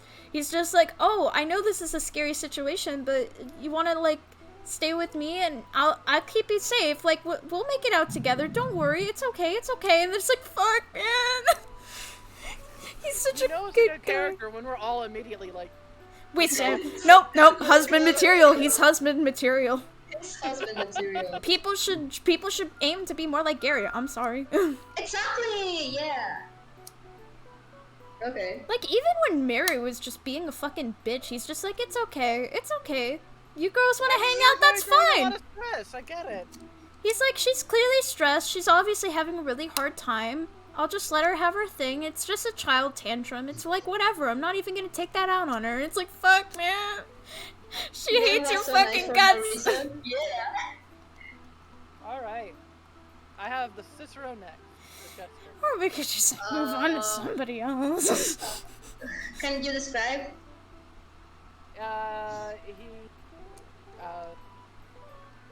He's So I wearing can- red and burgundy and has the jester hat on. Looks more realistic. Oh yeah, I see it. This It is has Cicero a from mountain the in Elder the Scrolls background. Skyrim. He has what? A mountain in the Yep, background. that's him. Okay. Okay, explain. I know who this is, but I hate jesters. Continue. So it looks like I'm gonna have to fucking defend myself again. I'm not fighting. Love is a battlefield. Please I'm not fight. fighting. Please Why? fight. I'm here for that. Tell me why. Ain't nothing but a heartache. So It's gonna fucking break up. this one was my submission. so anyways, in Skyrim there is a plotline you can do, and it's probably one of the most like popular plotlines in the entire game. Like, everybody fucking knows it, everybody does it. And it's the Dark Brotherhood. Yeah, And the Dark Brotherhood is an assassin organization within Skyrim that basically gets jobs from people and fucking offs them in whichever way they see fit. And Cicero is one of the people that works with the Dark Brotherhood. Specifically, the Dark Brotherhood functions with this thing called the Night Mother, and it's this like lady who's sort of like a demigod in a way, where she's like dead, but her corpse can still like telepathically speak to a person. And that's how they get their jobs, because people do this thing where they do this thing called the Black Sacrament, and that's how they make their contract. And the Night Mother gets it, and then she relays it back to this person called a listener. And then the listener tells the rest of the Brotherhood, hey, here's this person that wants a job, and they need to get it done. And it's a good system, because then you don't have to fucking go find people and they don't have to go find you. You just tell it to the old lady who's dead. Okay. But, the listener is the highest, authority in the Dark Brotherhood, but the second highest, I believe, is the Keeper, and that is the person that preserves the Night Mother's body and makes sure it doesn't rot away to the point that it's just, dust. Like, they embalm it, they do all that other shit, they make sure she's safe, they make sure she's happy so that, they can still communicate with her even through death. Okay. And Cicero is the Keeper of the Night Mother's body. But, basically his past is that he used to work in a different Dark Brotherhood in a different continent, but then, since assassination is illegal and nobody likes to see a girl boss win, the guards showed up and started fucking killing everybody. And, poor Cicero, being the Keeper of the Night Mother, had to keep her safe and he had to stay behind with her. And, I believe it was that the place caved in their little, hideout, and they were stuck in there for a really long time, and, he went fucking bonkers, he went crazy, he went wacko, but eventually he was able to get out, and he had to find a new place for her to live, so he's bringing her over to Skyrim and shit. And, he's basically got this big old zany personality. He acts as... So basically, the Keeper isn't automatically made the Keeper as soon as they join the Brotherhood. It's assigned to any assassin who joins. So there was an original Keeper, but they died, and he was an assassin, and then he got assigned, but he got to do one last kill, and his last kill was this jester, who did not stop laughing until he was fully dead. And so Cicero went crazy and had, in his head, he could hear the laughter of the jester. And so he took on the personality, and that's why he wears jester robes and shit. But he's still really, really good at his job, and that's why nobody's fucking fired him. And he's really, really devoted to the Night Mother and shit. Oh my god. But he has trust issues because the listener was also killed at the last place he was at, and originally somebody did try to say, "Oh, I'm the listener, I heard the Night Mother." But then he found out that they didn't, and then he killed them because they're a big old liar and they're defaming the Night Mother. So he's kind of wary of anybody who says that they're a true member of the Dark Brotherhood, or, "Oh, I can hear the Night Mother," and then it's like, no, shut the fuck up. No, you don't. Stop lying. Yeah. But... Okay. He's I mean, that's mainly his personality. He's big, zany, he's boisterous, he's very jokey. I feel bad for him. Jesus fuck. Yeah, I read... the quest to, find out where the fuck he ran off to, has you, looking through his journals, and usually people just, open it, close it, open it, close it. Oh, the marker's there. Okay, that was the one. Yeah. I read it. I read the fucking books. But... yeah, he's just this big old jokester who's also really into murder and shit, because he's an assassin and you're all assassins, so it's really not that weird. But I guess what makes me weird is just that, fucking Skyrim people don't really look all that hot anyways, but I just really like his personality, and he's really fun. I get it. And you get to make him your follower, and he's just he's bestie material. He's just constantly "Oh, the listener, I sure do love hanging out with the listener. We're all besties for life. Let's go kill someone." And then you're just "God, you fucking go, you funky little jester." And he's really good in I combat. thought you had to kill him at the end. You have the choice to either kill him or spare him, because he's go back and tell the faker Astrid that you killed me, that you hung me with my entrails, but leave and let Cicero live. Oh my god, you're so into... Okay, I get it. I get it. I get it. I get it. I'm putting him in, I get it. He's a funky little fun man, and I love him. And that's why I And every downloaded son of a these mod guys, to let me he marry him, sounds because I very just want to be kind of funky goofy. little assassins for the rest of our lives. But yeah, he was actually normal at some point. That poor baby. Yeah, he went through some fucking shit. I got a purple boy next. Yeah, I don't know who. And then I'm that stepping is. back up to the bat again. Hi! Look, you're not even fighting. You just gotta tell me who this is. You're just giving an Hi. So there's this indie game called Villainous, and this is the main character. His name is Crow. He runs a villain organization that he is the proud sponsor of. Basically, Villainous is this game where, you know how in most games, you're Mario, Bowser kidnaps Peach, you gotta go save Peach from Bowser. In this game, you're essentially Bowser. You kidnap the princesses and have to fight off the heroes that are trying to save them while you take over the world. And this guy is the main character, and he's really fun. And honestly, they do a lot of little clever jabs at other things and stuff, but he's kind of like this archetype where he's just trying to be a bad person, but everybody is just so like this is a world where there are multiple villains, multiple princesses, and multiple heroes that save the princesses. So everybody's just sort of used to villains by now, and everybody's just like real friendly with him. And he inadvertently is real friendly with everybody else. They're just like, oh no, Crow is kidnapping me. And then when they get on the ship, they're just like, oh hey Crow, glad to be back again. Hey, y'all still do poker night like at Fridays? And he's like, yeah, sure, we'll leave a seat for you at the table. Like all that other shit. And he's just like really he's fun.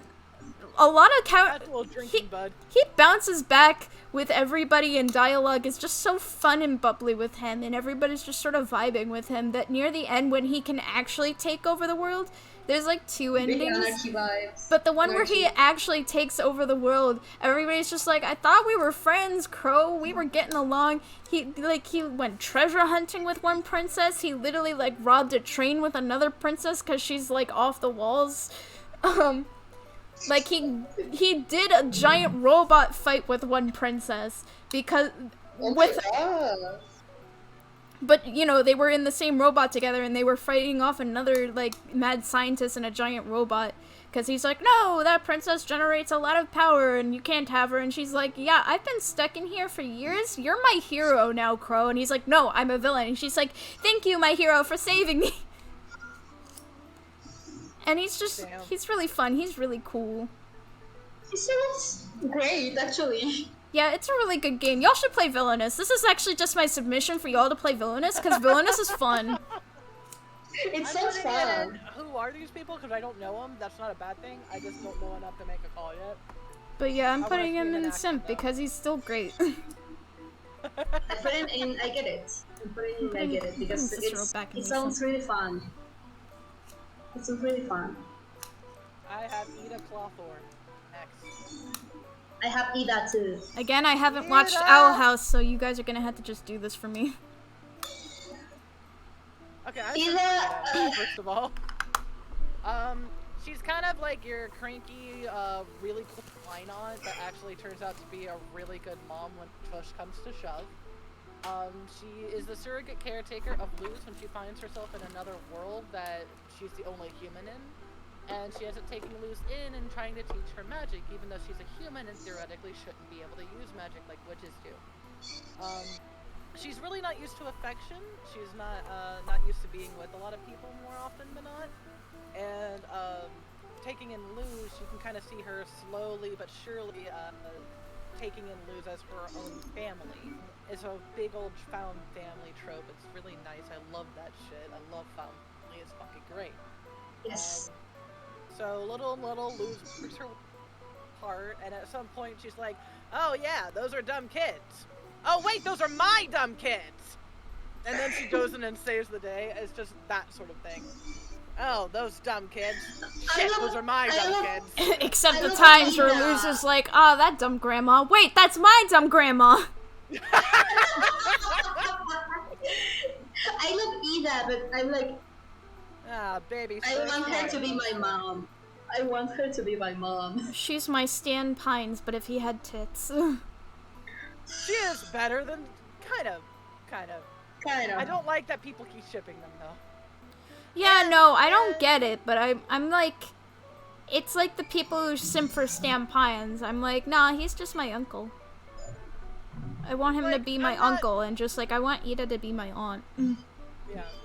Ida is less like a grandma, mom, and that really cool aunt. And that's why I can't simp for her. She's like, I want her to be my aunt. I don't want to date her. Yeah, I want her to be my mom. I simp for her too because I think she's sexy. I simp. I want to be Ida. I wanna. Oh. I want to. You give those vibes. Actually, now that I think about it. Thank you. I actually really do sound like Wendy Blake when I want to. Yeah. Her. So yeah. That's a thing. She also has a significant other who is non-binary named Rain, and they only appeared in one episode, and I stand them too. I need you to get angry. I need you to get angry about Rain. I need you to get angry. So, in Spanish, we don't have gender-neutral pronouns, but we can speak without pronouns because we have a lot of words. They basically make Rain a guy. And we are all so mad with the Spanish dub. Aww. Non-binary people exist. I'm right here. Yeah. I'm right here. That sucks. Oh god, I'm so angry still. I haven't I watched should have just let you say non-binary people exist, and I'm like, no, I don't, and then I just like fade away. No! That's come back! Absolutely come back. Oh, okay. I'll just leave you guys alone. I just saw you guys hanging out. I didn't know you guys were. So where are you putting her, Metys? Like, nah, but, you know, just because I want her to be my aunt. Yeah, like, she has a winning personality and I love her. But, like, as a family. That's my mom. That's my mom. That's my mom, bro. Why do you want to fuck my mom, bro? MILF. Okay, well. Look, she gets the lesbian neurons in my head fucked. Okay, they make brain go brr. Brr. Brr. Brr. Brr. Bruh. Okay, who do you have next? Oh, I have this guy from 14. Yep. Yes. Oh boy, it's my turn! Oh, this guy Go. down here with the white streak? Yep, Corella Yes. motherfucker. That's Corella. That's a woman? No, that's not a woman! That's not. I think this Corella DeVille looking motherfucker. Oh, for a second I thought you said it was Corella DeVille, and I'm like, what? Huh? What? That's a man! Okay! Judge away. But anyway, I want to preface this with saying I am a sucker for tragic romance. I'm back. I survived. I'm going to preface this with that. And... oh my god. There is so many spoilers for Final Fantasy XIV in this, so if you have any intention on not being spoiled for 14, just leave for an hour and come back. Goodbye. No! Wait! So anyways, who are these people? Who are you people? Who are you people? Red tier? Oh yeah. Because on Twitch you get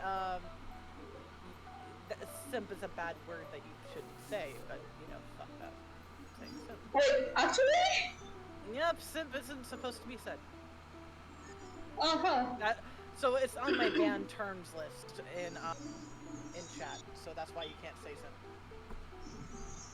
simp. I'm fucked.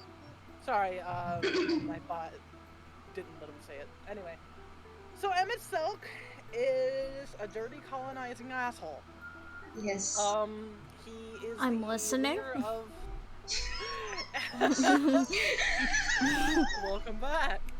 He is the leader of the Garlean Empire, which are the protagonist story of Final Fantasy XIV. They're essentially a race of people that, unlike the rest of the people in the world, cannot physically use magic. So they amplified that ability with machinery. Yes. He is their emperor. He pretty much took them from nothing and created an entire empire of the people, and is the founder of that empire. Long story short, really long story short, he is an asshole. He has a great voice. He talks like this, and he's absolutely tired of your shit. And I will not stand for any of it. Oh my Now, god. moving on. So, you good? Fuck, you killed Aang. You bastard! Oh my god, they killed Aang! Okay, I'm good. I just drink water. But towards the end, we actually get the pleasure of... We find out that he's not only the Garlean Emperor, but he is also something called an Ascian, which are, Oh no! Oh no! they're a people that, they're a people... I wasn't ready. I wasn't ready. Continue, please. I don't know how to explain the appeal of Emmett's Selk without spoiling, honestly. I mean, that's what I had to do for a lot of mine, so go on ahead. I know, but I know Aang wants to play 14. Yeah, but don't worry. I don't have money. It's gonna be a long time before I can play. So I will forget eventually. Go ahead. I'm just being dramatic. Dramatic. So, turns out he's an Ascian, who are pretty much the big bads of the entire series. These are people that have been causing, like, mass casualty, calamities, killing to join them for one way or another. All of that. But essentially, they're destroying worlds to try to bring back the that they lost. Okay. All of the worlds are... Imagine that there are 14 separate worlds, and the one we are on is like a 14th of the world that they were on, and it was split into 14 different parallels. So they're ending this other parallel world to original, and that's their goal. And each person on that original also got split into 14 different versions,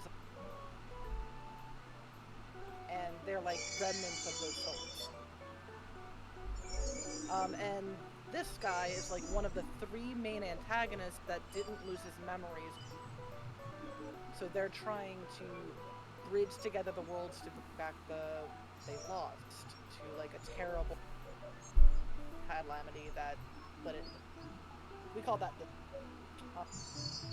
essentially. So the player ends up being his significant other from way back when, before the war. Oh! No, that's why there's partners. Ooh! Yeah. Alright, he's going up a little. He kind of refuses to admit it, but he kind of, like, right before we go and fight the boss fight, he recognizes. And then we have to fight and defeat him. No! And it's sad. But it turns out, more or less, he doesn't have much of a choice either, because he's kind of, sort of, I don't know, forced? He is compelled. He's compelled to work for the god that he served, because it kind of partially brainwashed him to an extent. It's called, I forgot the word. The primals, what do? I forgot the word. Either way, the god that he's serving is pretty much to serve it like a warlock would to their patron way, and it's hard for him to act against it. The long story short, I know it's a long story. Stick with me. I'm here. I'm still here, and I'm suffering. But more or less, he tries to make us understand what happened to his people, because it's going to happen again, and he's trying to prepare us so that can fight whatever's coming. Oh. And then we end up taking him out. No. And then he gets a small cameo and he saves our lives with. Oh. He's an awful person that has murdered plenty of people and colonized nations, but he's also, like, really tragic, and I love it. So, I said... Well, I mean, congrats, Hana, but you got him pushed up from who are these people to I get it. Thank you!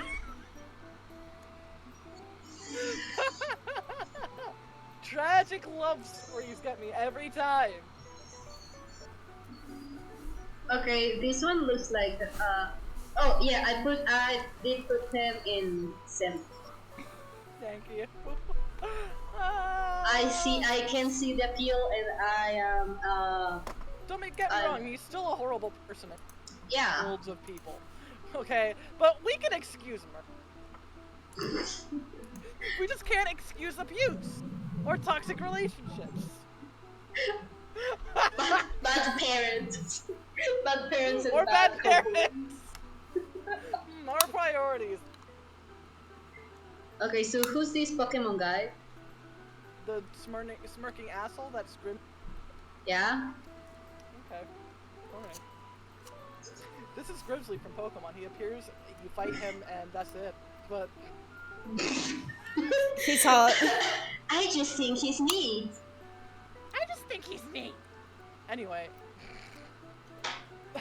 Do you want to tell us anything else about him? Grimsley is the dark type elite trainer. In Sinnoh, I believe. He has a little bit of flavor to his backstory. When you fight him, he talks in gambling terms. And that's because this started from nothing. He was, I believe he was raised in, which is pretty much like a big city. He was raised in Unova, and he gambled his way up to the top from being a homeless urchin. And now that he's up to the top, he uses dark types because he's do whatever it takes. He play dirty to accomplish his goals. So, yeah, I like the idea of that. That's Huh. and I like smirking asshole characters. He looks like Ryoji from. Am I dying or is Hana glitching? Yeah, Hana is cutting off sometimes. Hello, I'm sorry. No, it's okay. Hello. I was just. I think you might need to get like a tiny bit closer to your mic. Hi. Hi. Hi. Hi. Hi. Hello. But I got like Anyway. the gist of it. Was homeless, worked his way up by gambling people. So, He gambled people? he gambled people. I stim Grims, okay? Leave me alone.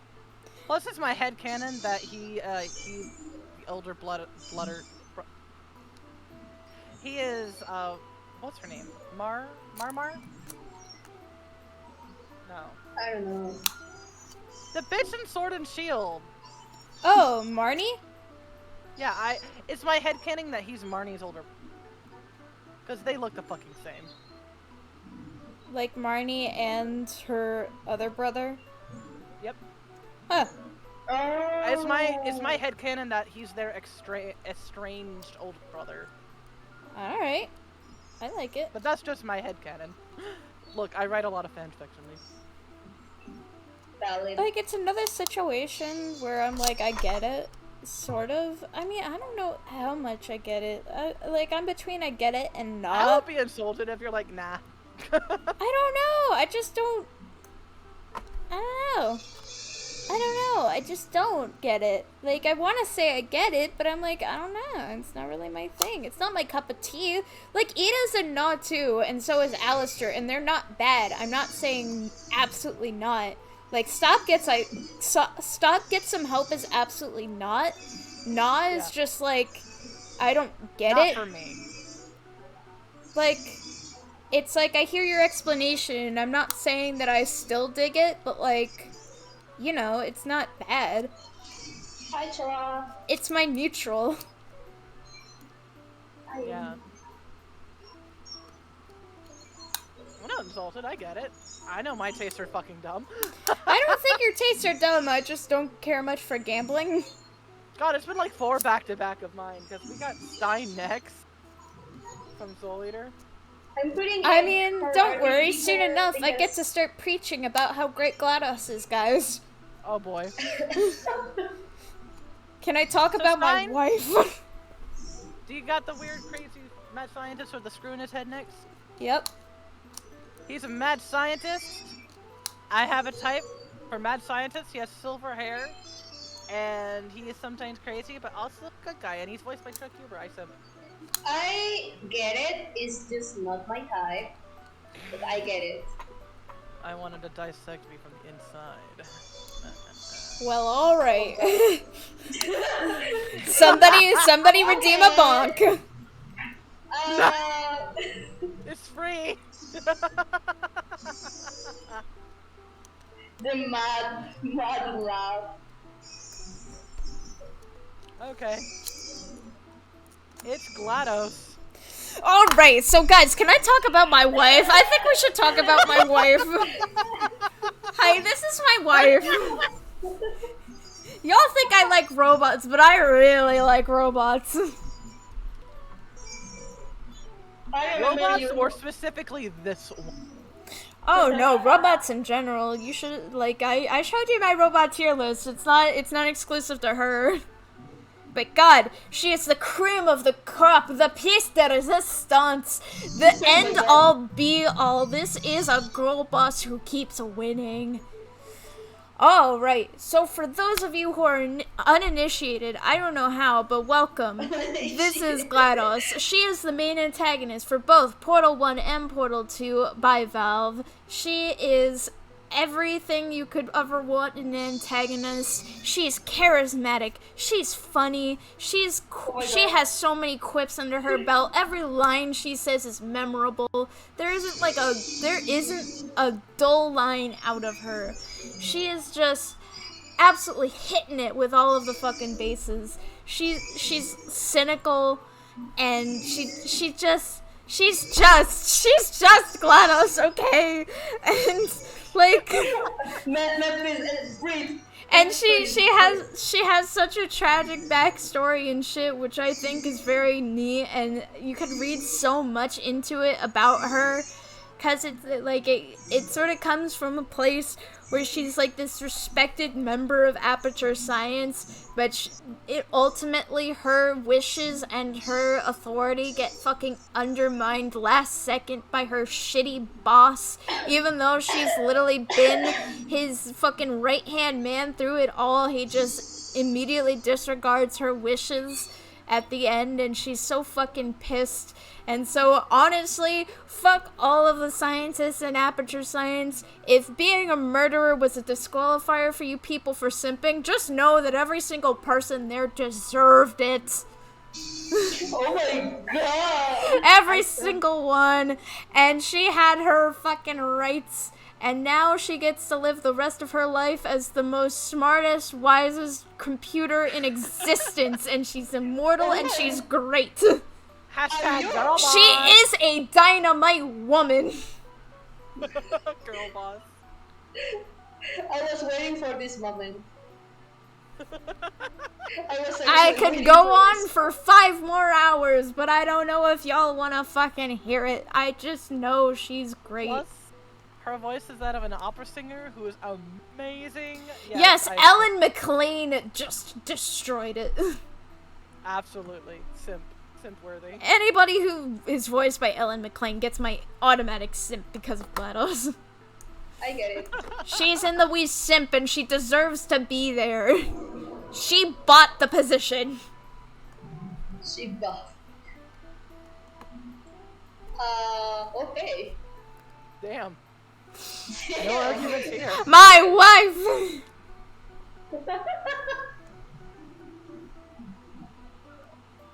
Alright, so we got this Pokemon, motherfucker. Oh, okay. Now I'm back to defending myself. I don't know anything about My it. fall from grace. So, have the floor, ruler. Hi. So, this one's a lot less glorious than GLaDOS in comparison, but this is Guzma, guys.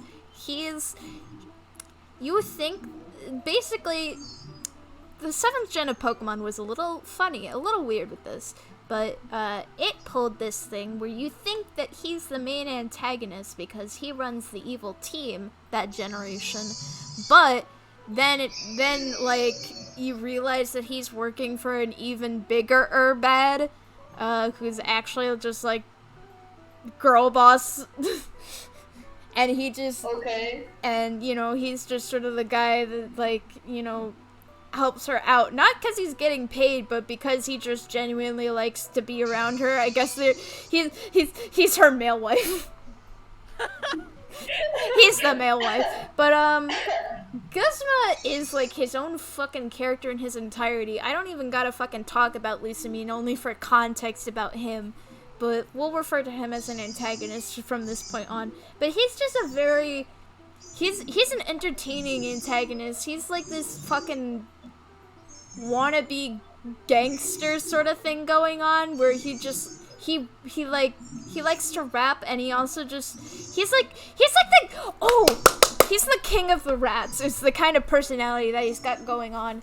He runs his organization out of like this abandoned town, which like has this mansion in the middle that they've basically ransacked, and he basically runs this gang that is made up out of people that aren't there for money. They're there because they're also outcasts of society, and so is he. And honestly, like, they've got such a fucking found family attitude going on, where some of the people that even work for him are just like, I don't know, we just want to make our boy Guzma proud. We want to be the best evil team that we can, because Guzma is our boy. And I'm just like, fucking go off. And even Plumeri is just like, it's not so much of a team as it is a family, and it's so nice for her to say that, and she worries about her boy. She worries about her boss, Guzma, but he's not just her boss, it's the family. And like, he has such a sad backstory, guys. So like, again, we're going off this thing of relatable issues, but he's got daddy issues because his dad was like abusive and shit, and was like such a fucking stickler for how good you had to be at things, and like, dude, I didn't know Pokemon was this deep. Yeah, it is this deep because you can actually find his like childhood home early on in the game, and like it's his childhood home because in the after story you can actually find him walking out of it, and then you find him, and then he challenges you to a battle at the beach and shit. But like, there's evidence that like his dad's in the house, and he's just like, oh yeah, I used to I used to be too hard on my kid and be hard on him, but then in the end it was me that got beat down because, of course he would have enough of it and he'd fight back against his abusive dad. And there's the fucking golf clubs! Can we talk about the golf clubs in the corner? Can we please talk about the golf clubs? What? The golf clubs are bent! What? So there's this fucking shit dick asshole dad, and Gizmo one day is like, I've had enough of this. And then he fights back against his abuser, and he won, and he left, and he made his own evil team, and it's his found family, and god damn it, I love this man to death! This is a man who crawled his way up from the bottom, and he is winning! And then in the after story, he discontinues the evil team, but they're still all together and they're a family. So he's not even evil anymore. He gets a redemption and he still has his friends. So yes, we sick. The fucking Okami redeemed a sound alert, and oh my god, my ears. I'm sorry. But yeah, I sim. No, it was a sound alert. But yeah, I care about him. So we got this wait here, boy. Aang. What? Oh, Astra! Oh my god, Astra. I actually never finished the game, but I want to finish the game. Because, He hot Grang Burr. I want... there is many routes in that game, but I love him. And I really want to finish his route, but I always forget because you can go through the dating sim in all at once, because there's like keys and stuff you have to wait or pay. So anyway, in the context, I really like the context of this character. You are his apprentice on using the Arcana, and once he gets really forgot the word. He trusts you so much that one day he says like, thank you for the follow, Okami! yay! One day he says like, okay, you are gonna have to keep the shop, and I have to go to somewhere, and I will not be here to take care of you, but I know that you can take care of yourself, because before this, he asks you to read an arcana for him, like he's testing you, and he says like, yeah, you are talented, you are a really good apprentice, and you're going to do great, and you're gonna do great by keeping the shop. So he left, and then you get involved with a murder. What? Okay. Not where I thought we were going, but alright. Let's go. So there's this other character that a lot of people like. It's not Julian. It's Julian. Also Julian, but first appears Nadia, and I get why people like her. It's just not my type, but I do respect. She's a girl boss. She's a girl boss. Basically, her husband was killed, and she's like, I'm gonna revenge him.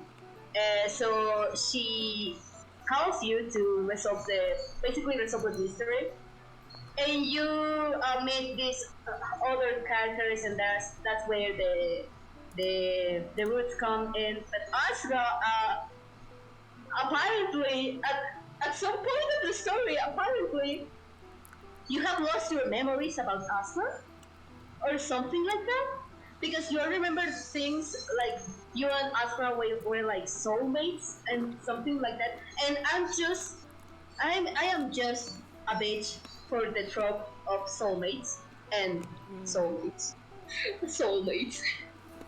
And he's And so they were cute. soulmates. And they were soulmates. So Asra, I feel like Asra has like a soft boy personality.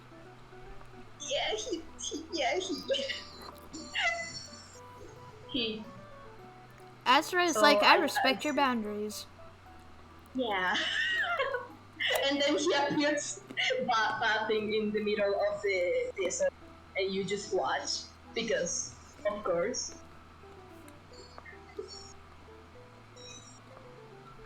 So yeah, that's my rant about Asra. I'm putting him in I Get It. I get it.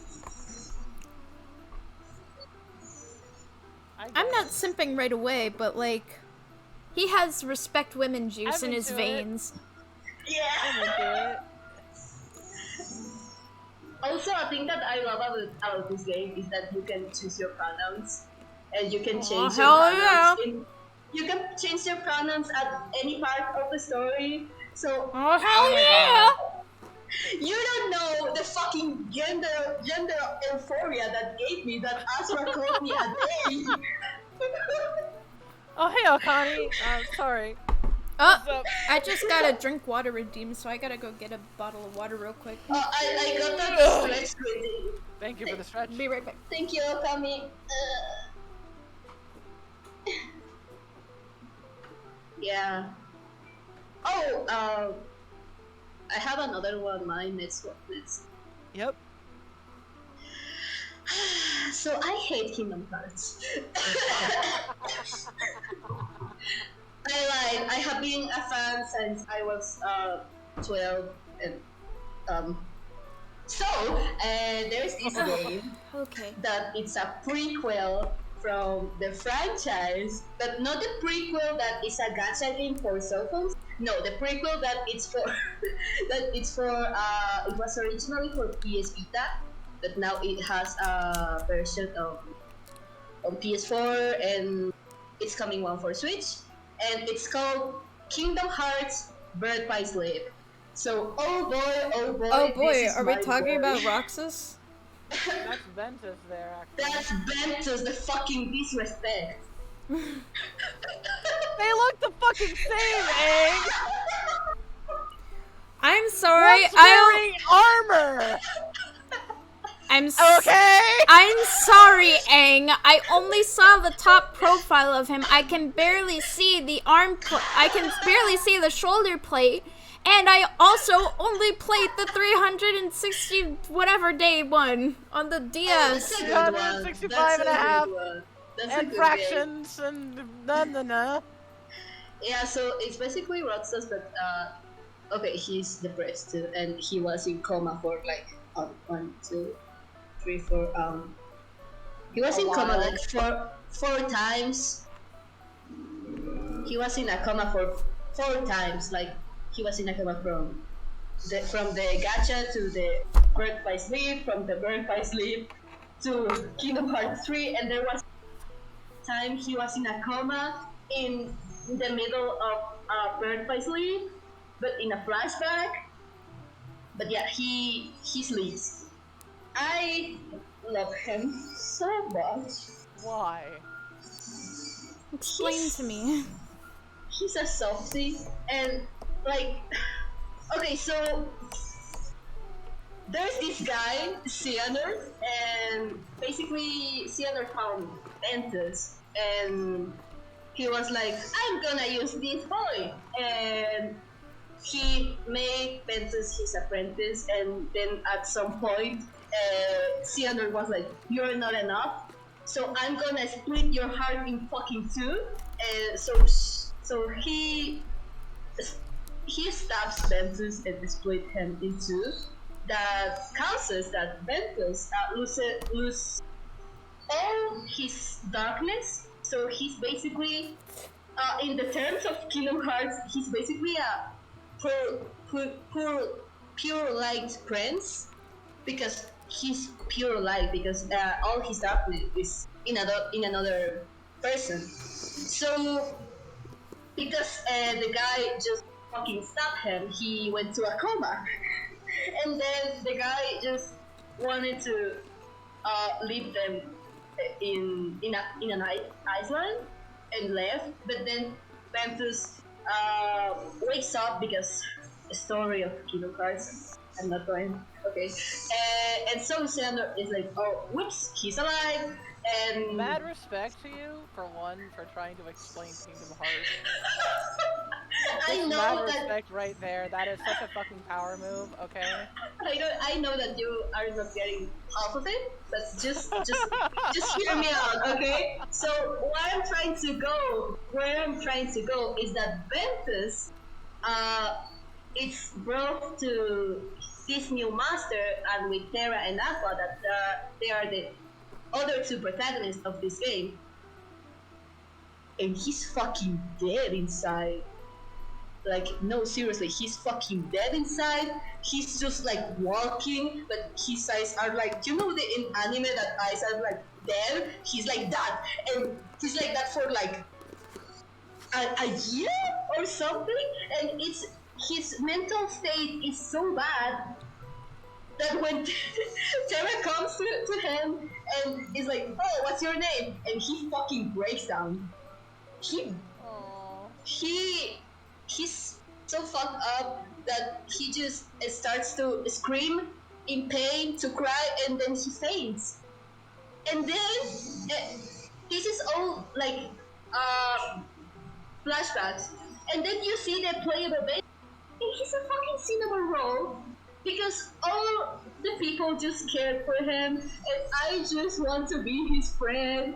He's so fucking lovely, and he's so comforting for me, because it's like, oh my god, you were so fucked up, and you're a cinnamon roll. Literally, he steps on any word, because Kingdom Hearts, and he's like, oh, hey, call me, I'm Metys, but call me Ben, because it's easier.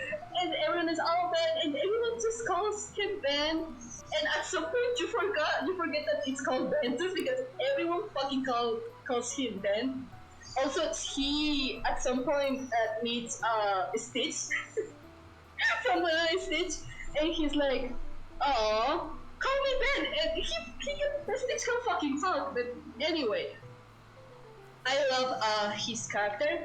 I have loved him for a very long time. Because, oh my god, he's so comforting.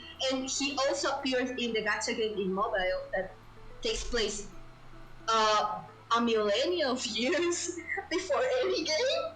And that means that even before the Xehanort stuff, he had to go through a fucking war. And he survived. And I don't know, it's so fucking tragic. And I'm so angry with Kingdom Hearts 3, but that's another topic. So yeah, Ventus, I love him. I don't want to date him. I want to be his friend. And I want to hug. I want to hug. Because oh my god. I get it. He's a good boy. He's Not a for good fucking, boy. but for hugging. Exactly. Because he's underage. He's underage. But I mean, mentally he's underage, but he's like I don't know, it's so old, but he's mentally underage and it's stated. Yeah, it's stated that his mental age is 15, 16. Oh god, I have to go to Kaworu. I have to go to Kaworu. Do I have to? Have you seen Evangelion? No. I have. Oops. How? You're both gonna have to pitch this to me. I forget. I haven't seen Ava in a while, but you know he's a good gay boy. Also, turns out to be an angel and an antagonist. So you know, soft boy turns out to be evil. I like it. He's not evil. He's not even evil. He's like, I wanna go with my angels out of here, but then he fucking dies. Yeah. Because he just wanted to leave and be gay, but he wasn't allowed to. He didn't even want to do this. Oh my god, okay, I just want to love him. I don't have too much to say. I just love him. And you know what? Just for that, I'll put him in I Get It. I also want to get out of here and be gay. Fuck. He didn't deserve to be in a loop of dying. Because he was in a loop of dying. And that's so fucking sad. He just wanted Shinji to be happy. And didn't he have a gay bath scene with Shinji? Yeah. Alright, well he goes and I get it.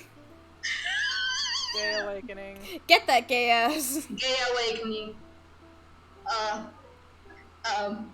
And then Shinji had to ruin the mood with homicide. Nice. Can we? I'm a little tired. Can we talk? Can we skip for now to something else? I'll just say it. Freaking pure boy, robot boy that's doing everything he can for the person that he loves, that he doesn't even know that he loves, until a different android's like, you wanna fuck her, don't you? And he's like, I do! How dare you! And then the thing at the end happened. I don't want to spoil because it just hit so fucking hard, and I'm still not over it. He didn't deserve that. He just wanted. Oh my god! All his ideals were like crushed. They crushed all his ideals, and he turned it into something that he hates. That he turned it basically into a human. Into a machine. Because machines were like this, the enemy and stuff, but they have like these complex feelings and stuff. And he was like, No, He pretty much robot that gets human feelings and then doesn't know how to deal with them.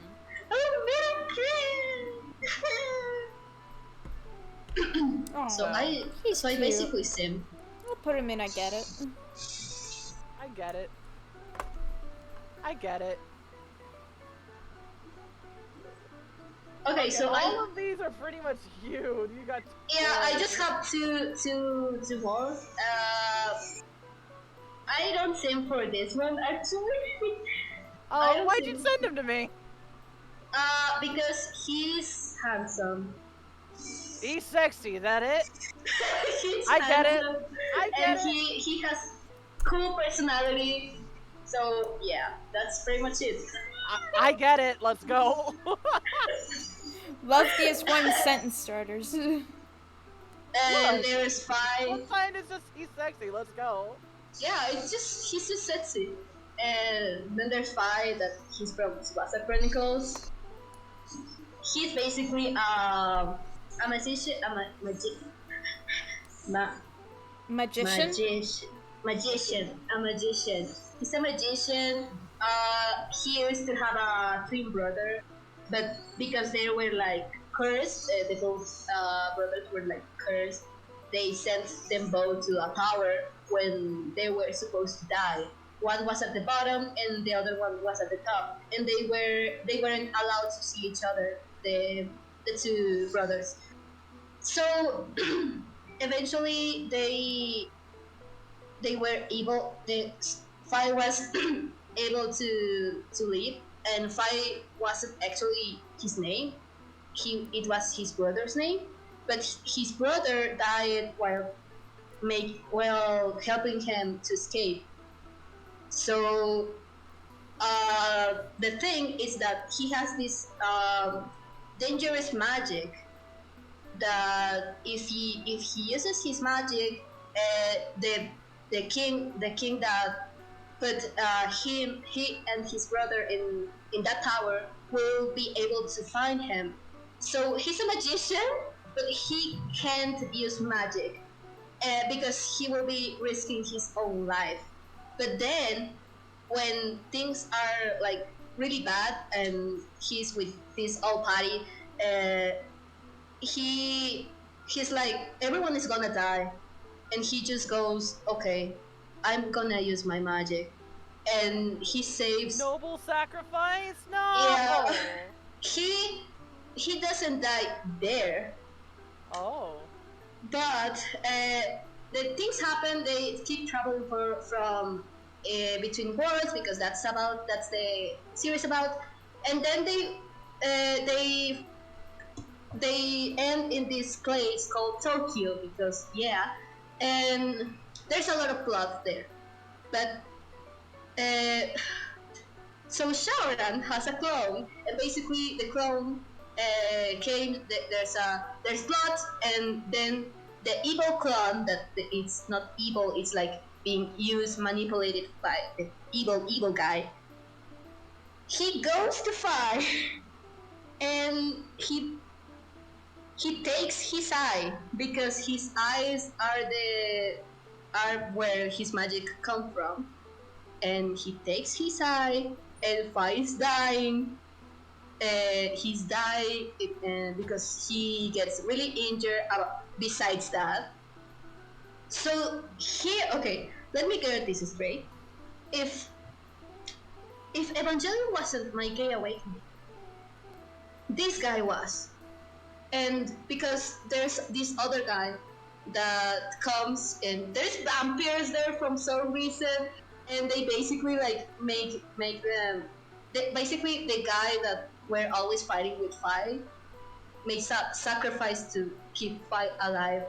So Fi has a lot of arcs, and I just love how tragic he is and how selfless he is, and he's also really cute. Like I said, I'm down for tragedy. I get it. He has a lot of tragedy. At some point, I was actually sad that he's not dead yet. So yeah, that's all for me. That's all from me.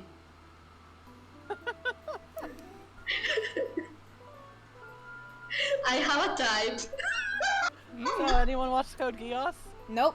Oh, My boy. friend ranted me about this guy, but go ahead. He's an asshole that wants to bring down a technical regime order because his mom was killed. Yeah. Oh, hey, Akechi.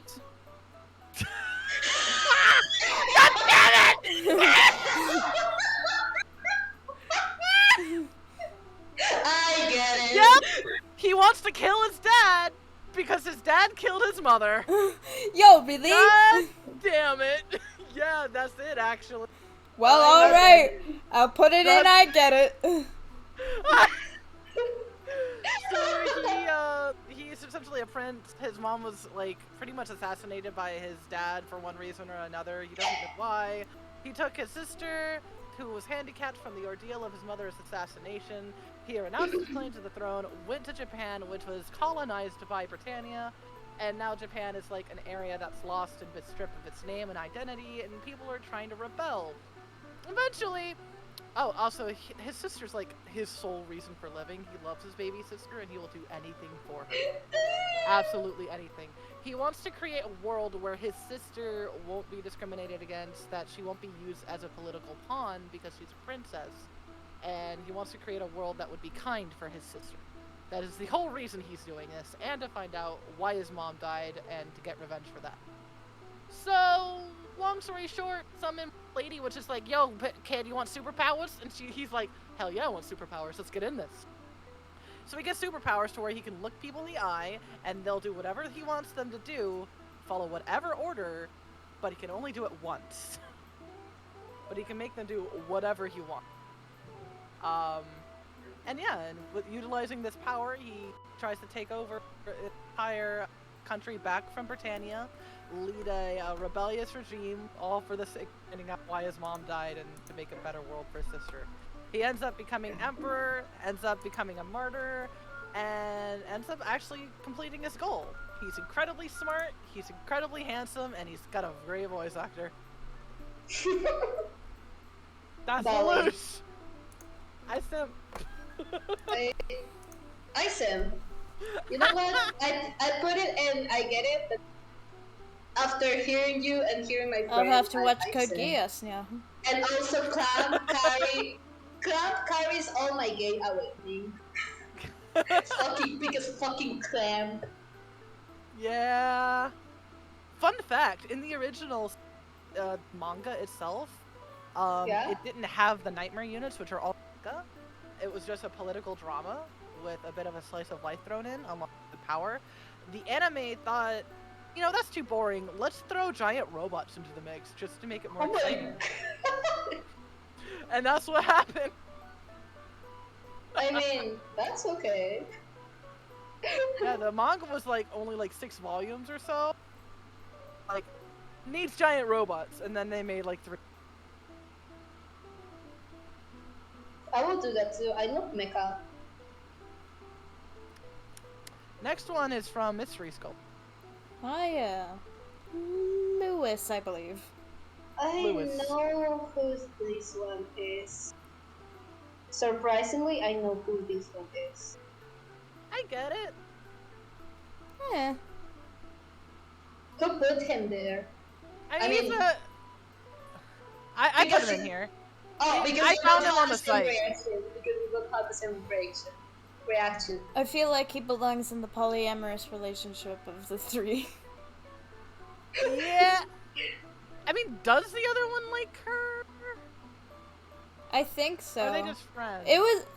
It was like sort of implied in the first one, and then they never brought it up again, so I feel like it might have just been written out of the canon, but I still think it would be neat. It's like that Scooby-Doo Mystery Machine polyamorous romance everybody's always talking about, but, you know, you could just have it here, and it could probably be canonical.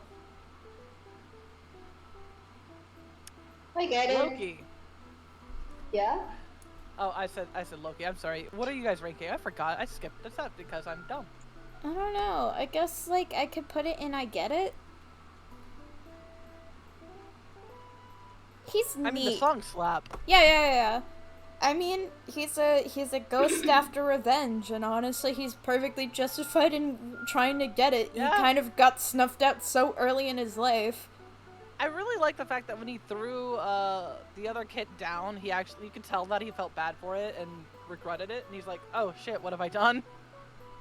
Like, even though he's angry about what happened, and he's so sad that he lost his girlfriend because he died, he can't bring himself to take justice against his bestie.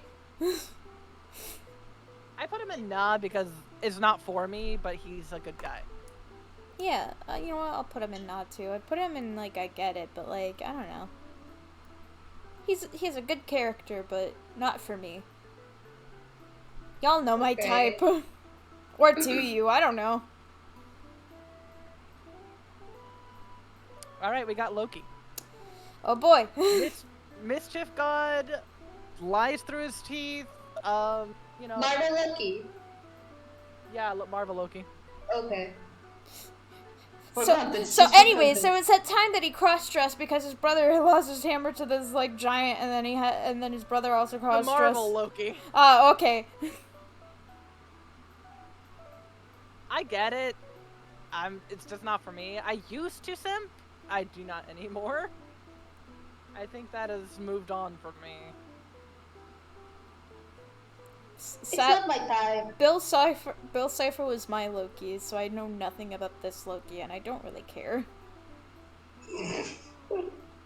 Less chaos for chaos and more directed because daddy issues. Fuck! I like boys with daddy issues! God damn it! There's your type! Fuck! I like soft boys. I like I'm looking at my edgy top boys list and with I'm like, daddy I don't even issues. fucking know what I like. Edgy boy with daddy issues is my dude!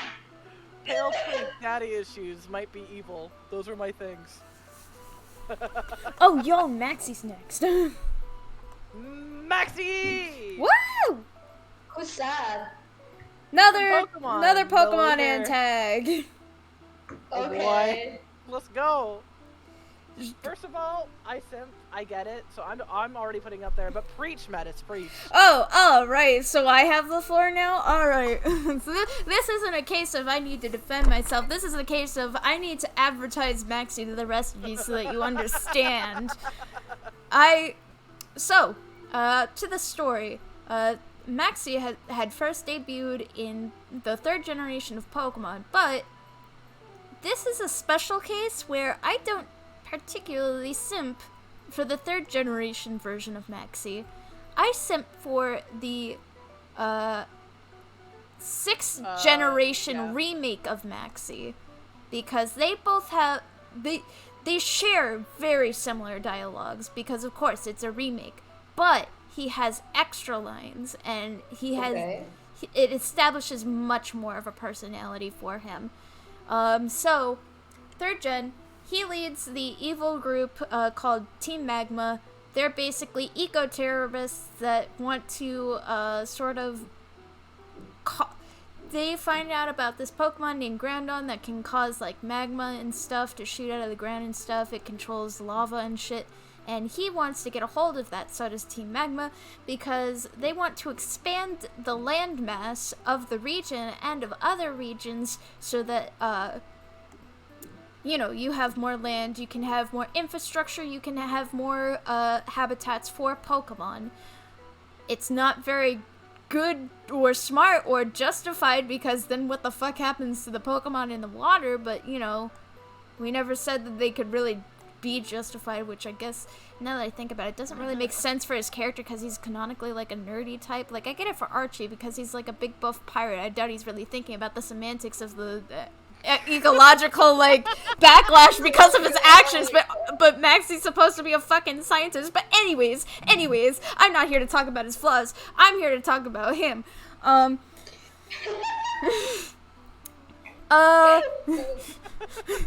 Continue, please. Anyways, Antag, you beat him, same old story, but, what sort of differentiates him from his original predecessor, and what makes me kind of like this one more is, again, that sort of rehabilitation sort of thing that you sort of get. It's kind of quick, and you know, nobody's really forgiven them yet, but he, like, unlike the last Maxi, he is just like, wow, I fucked up real bad, didn't I? And then you had to get involved and had to fix my mess, and I'm so fucking sorry. and Yeah. he just, like, fucking commends you for the good work that you did, because you know you actually did good work, and he's not gonna be a fucking selfish bitch about it. And then he's just like throughout the game, he's like polite, like he still looks down on you, and he's like, oh, you don't understand what we're trying to do. We're trying to make the world a better place for people and Pokemon.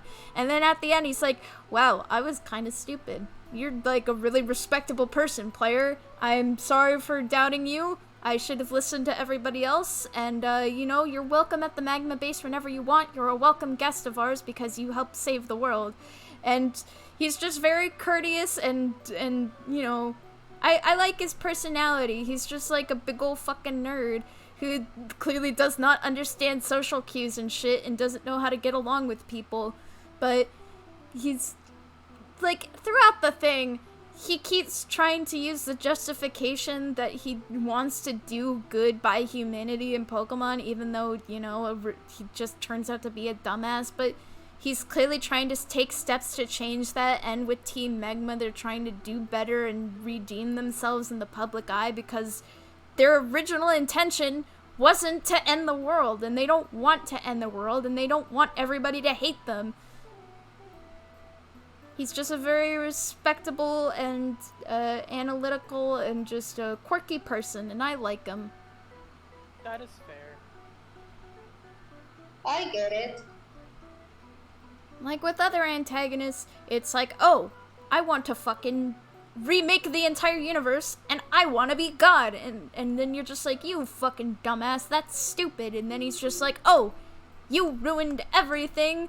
You're awful. Someday, somehow I will have my way. And then meanwhile, Max is like, yeah, I fucked up. I'm terribly ashamed of it, and I'm so sorry that a child like you had to get involved in it, and I still thank you so much for your work to defend the world from my mistakes, and I hope that someday I may redeem myself. And I'm like, aw, man, you fucking go, you funky little scientist bitch. You may not know how the ecosystem works, but you know how to work the ways of my heart.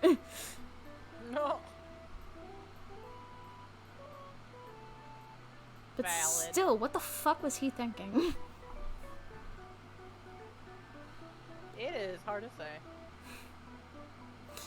I'm sure his brain was somewhere, but it clearly was not in his head at that moment.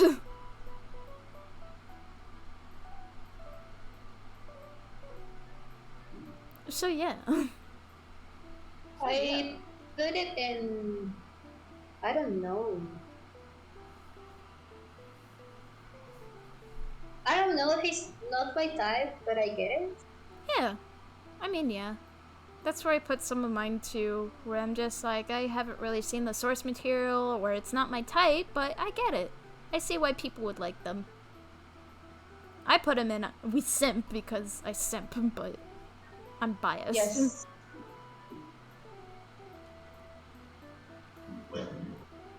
And how about you, Okay. Hana? I already put him in Sim. Oh, hell I yeah. already simp for this dude. Nice. Right from the get-go. You're like, I already know why he's great, but Metys, you tell everybody why he's great. Yeah. It's like, you probably have more to say than I do. I always have too much to say. I like it. I appreciate it. I live for it. Alright, so, who is the one who put Megamind? It wasn't me. It was. I found him on the Tumblr Sexymen thing, and I'm just like, alright, this should be funny. Okay, Why? from here we are going a little wild, actually. I have never watched More or less. Megamind. You what? I have never seen it. Get out of here. Okay, well, bye. Well.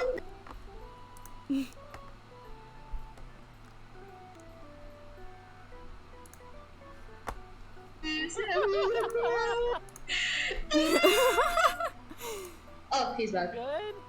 Hi. So I've never watched Megamind. Hey, Sailor. Oh. Nerdy dumbass. That's really smart and may or may not have autism. Oh, alright, I simp.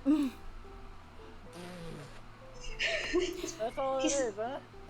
You know what? Is I'll put that- him in. I get it because again, I haven't seen it, but like I can relate to somebody like that. That hits all my check marks of what I usually like, so I'm sure I would like him if I watched it. He was raised by criminals, so, you know. He was raised by criminals in jail. It's nice. It's a really good movie, too. I recommend watching. Yeah, it's really good. He It's really wants actually to like be... a sleeper great movie. Yeah. Because I like the art of him, like, I'm putting him exploring in, I himself. get it. Yeah, I get it too. Oh boy. Who's that? That is Minato Namikaze. Okay. Is that like Naruto's dad? Yeah, that is Naruto's dad. Oh, okay. He has a Okay, dad? so he's hot. Well, he was an orphan in the beginning, but he had to come from somewhere, Ing. He's hot. He's a good guy, and he really doesn't really have a lot of flaws and everything. That's. I like him because he's hot. I simp. There's more to it, but I simp. Alright. Don't really Hot. need much else. Just judge him on appearance only. Nah. But I Oh, I already respect. know the answer to the second one too. Oh. We got Nick Valentine. Who's that? Who's Nick Valentine? That is like, I'm glad you asked. Haha. Oh, fuck! I simp Whoa. right off the bat. I simp for this bot. Would you like to take the floor, or shall I, Hannah? Oh my gosh, I think about him I do, but he's essentially a person whose mind was like, Oh my god, he's a person. God, Yes, he's a person. Oh my god, he's a Person? person. with a mind. And And like I did his entire story, and I can't find the words right now. My brain is fucking pushed. Metys, would you mind? I'm so Oh, well, I'm so glad you asked. Alright. Goddamn. Pre-war, Nick Valentine is a respected detective among the police force. He was very respectable in his craft. He was one of the top. He was great. And he also had a lovely girlfriend named I don't remember her name. Let's just call her Dead Girlfriend. Dead girlfriend. So you know what happens to her. But one day, Nick is following the case of a person named Eddie Winters. He is a mob boss that is infamous in the state and cannot be caught. But Nick is Not to be confused with Ethan Winters. yeah, no. Eddie Winters is a I don't know fucking who- okay. fat New Yorker asshole. Okay. But Nick is resolute in trying to catch the culprit, but Eddie Winters is slippery and is also conniving and is also a fat New Yorker asshole. And he arranges to have poor Nick's beautiful girlfriend killed. And Nick is absolutely distraught by this, and he cannot be reconciled. It's awful. And so one day, this sort of organization, I don't know if it was called the Institute yet, but it was just, a group of scientists who wanted to do some research into, like, brain activity and human brains and stuff, but they didn't like lead it as that because of course every scientific like institution in Fallout is just shady and assholes like the fucking Vault-Tec, but this ain't about them. But they're just like, oh hey, mind if we do some brain scans on you, sir? And he's like, fuck, why not? Alright, that's fine. But, you know, it wasn't really like that. And then he gets his fucking brain scanned, and then he dies. And, you know, then the nuclear fallout happened. And then a few centuries later, the Institute gets a hold of this. And they're just like, okay, we're trying to create this thing called synths, but we're still kind of working out the bugs. We got the Gen 1s, but they're basically just like robot servants that don't have much thoughts and stuff, and they don't got skin on there, and it's kind of creepy to look at them. So now we're gonna try to make synths that are more human-like and can blend in better with society. Because that's not creepy at all. And so they want to try one where it is a synth that can develop his own thoughts and feelings and memories, and then one where they tried to implant a person's memories into a synth, and that is Nick Valentine, the one you see right in front of you. A whole lot of plot stuff happens between Nick and the second synth, but eventually they break out of the Institute. But a long time passes between that and now, and Nick doesn't really remember how he got out, but the point is that he, fresh out of the Institute, tries to make his way in, like, the post-nuclear society that is Fallout, and originally people are super wary of him because synths are evil and shit, and nobody likes them. But he's just such a charismatic and helpful individual that people cannot help but be endeared to him, and eventually he literally just gets back on his feet and is, again, a detective in this post-nuclear society. So he's this fucking robot detective with a heart of gold who is just so fucking friendly. And he's just so quippy. He's like straight out of a noir, like, movie. He has got these quips. He's got the cigar. He's just got the, like, he's like the fucking kindest person you could ever meet. He's like the Tin Man with a heart. And he's just so fucking great.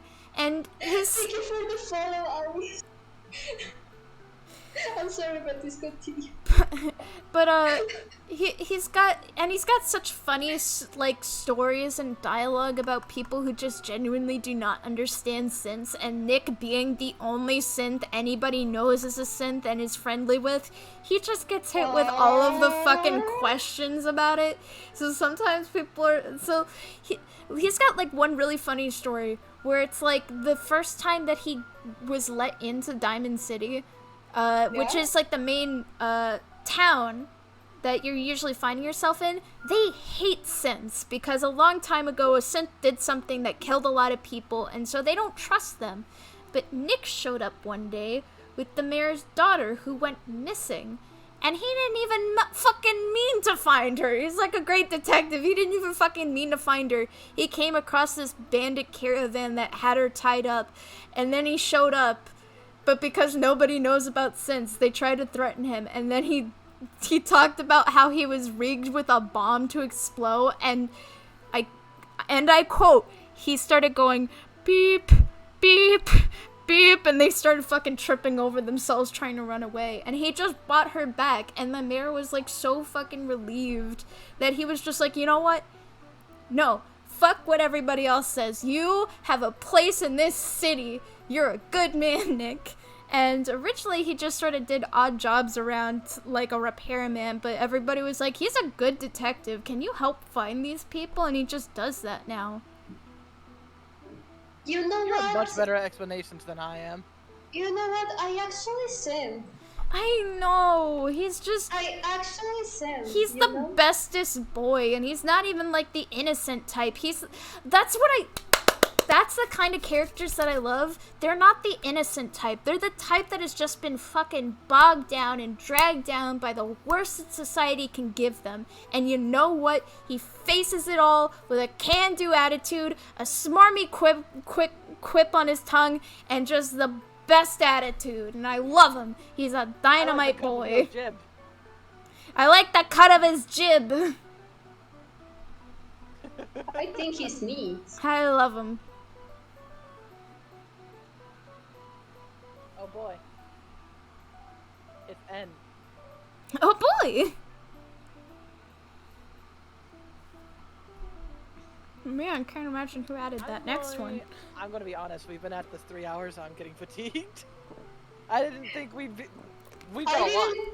I didn't think we had a lot. I usually just stream for like 3 hours actually. I'm sorry. I mean, we've gotten like halfway through the list. You want to just like save it for next time? Part 2? Yeah. Part 2. Part 2, where I have to face the more controversial of my picks. Oh no. Download. Okay. Those were controversial? I'm kidding. I love you. Please. I mean, do you see the fucking Don't be second angry. one on there? That was my pick. The only one I really have questions about is Pennywise. Yes, that was Yeah, the one I added. What the And y'all get to understand why next time on Dragon Ball Z. Because I'm not gonna... Suspense, that's it. Okay, oh fuck. But thank y'all for joining us on this sort of adventure. Yeah. Thank you so much. I didn't talk that much, but oh my god, it was actually really entertaining to hear your takes on your characters. It's always entertaining to listen to Metys. Yeah. And Metys is a goddamn treasure. I just love to rant. I love you, Metys. Which is fun, because on here I get to rant all I want. In real life, literally nobody likes me ranting, and that's not a commentary on them. It's just like, okay, we get it. We get your feelings on it. And I'm like, no, let me finish. You have to listen! You have to listen to my hot take. The take is hot. The tea is boiling. Oh my god. But it's great to listen to you guys too, and I'm so glad to hang out with y'all today. It's always nice to hang out with y'all. I really want to know why the fuck is Pennywise there. You get to find out next time on Dragon Ball Z. I'm happy that I got to rant about Ventus, my baby, because I love him so much. And I don't know how to end conversations. I usually just say goodbye. I mean, y'all want to do a fucking outro? Sure. I'm the only one who has an outro, I think. Do anyone have an outro? I don't. I have an intro and an outro because I'm lame. You're not lame. I'm gonna. I ain't about to fight. It is time for me to hoist the mast and set sail for different seas. But I hope to catch you all on the high tides next time. Bye. Sakunara. Ciao ciao. Oh. That's my outro. I love it. It's so cute. It's so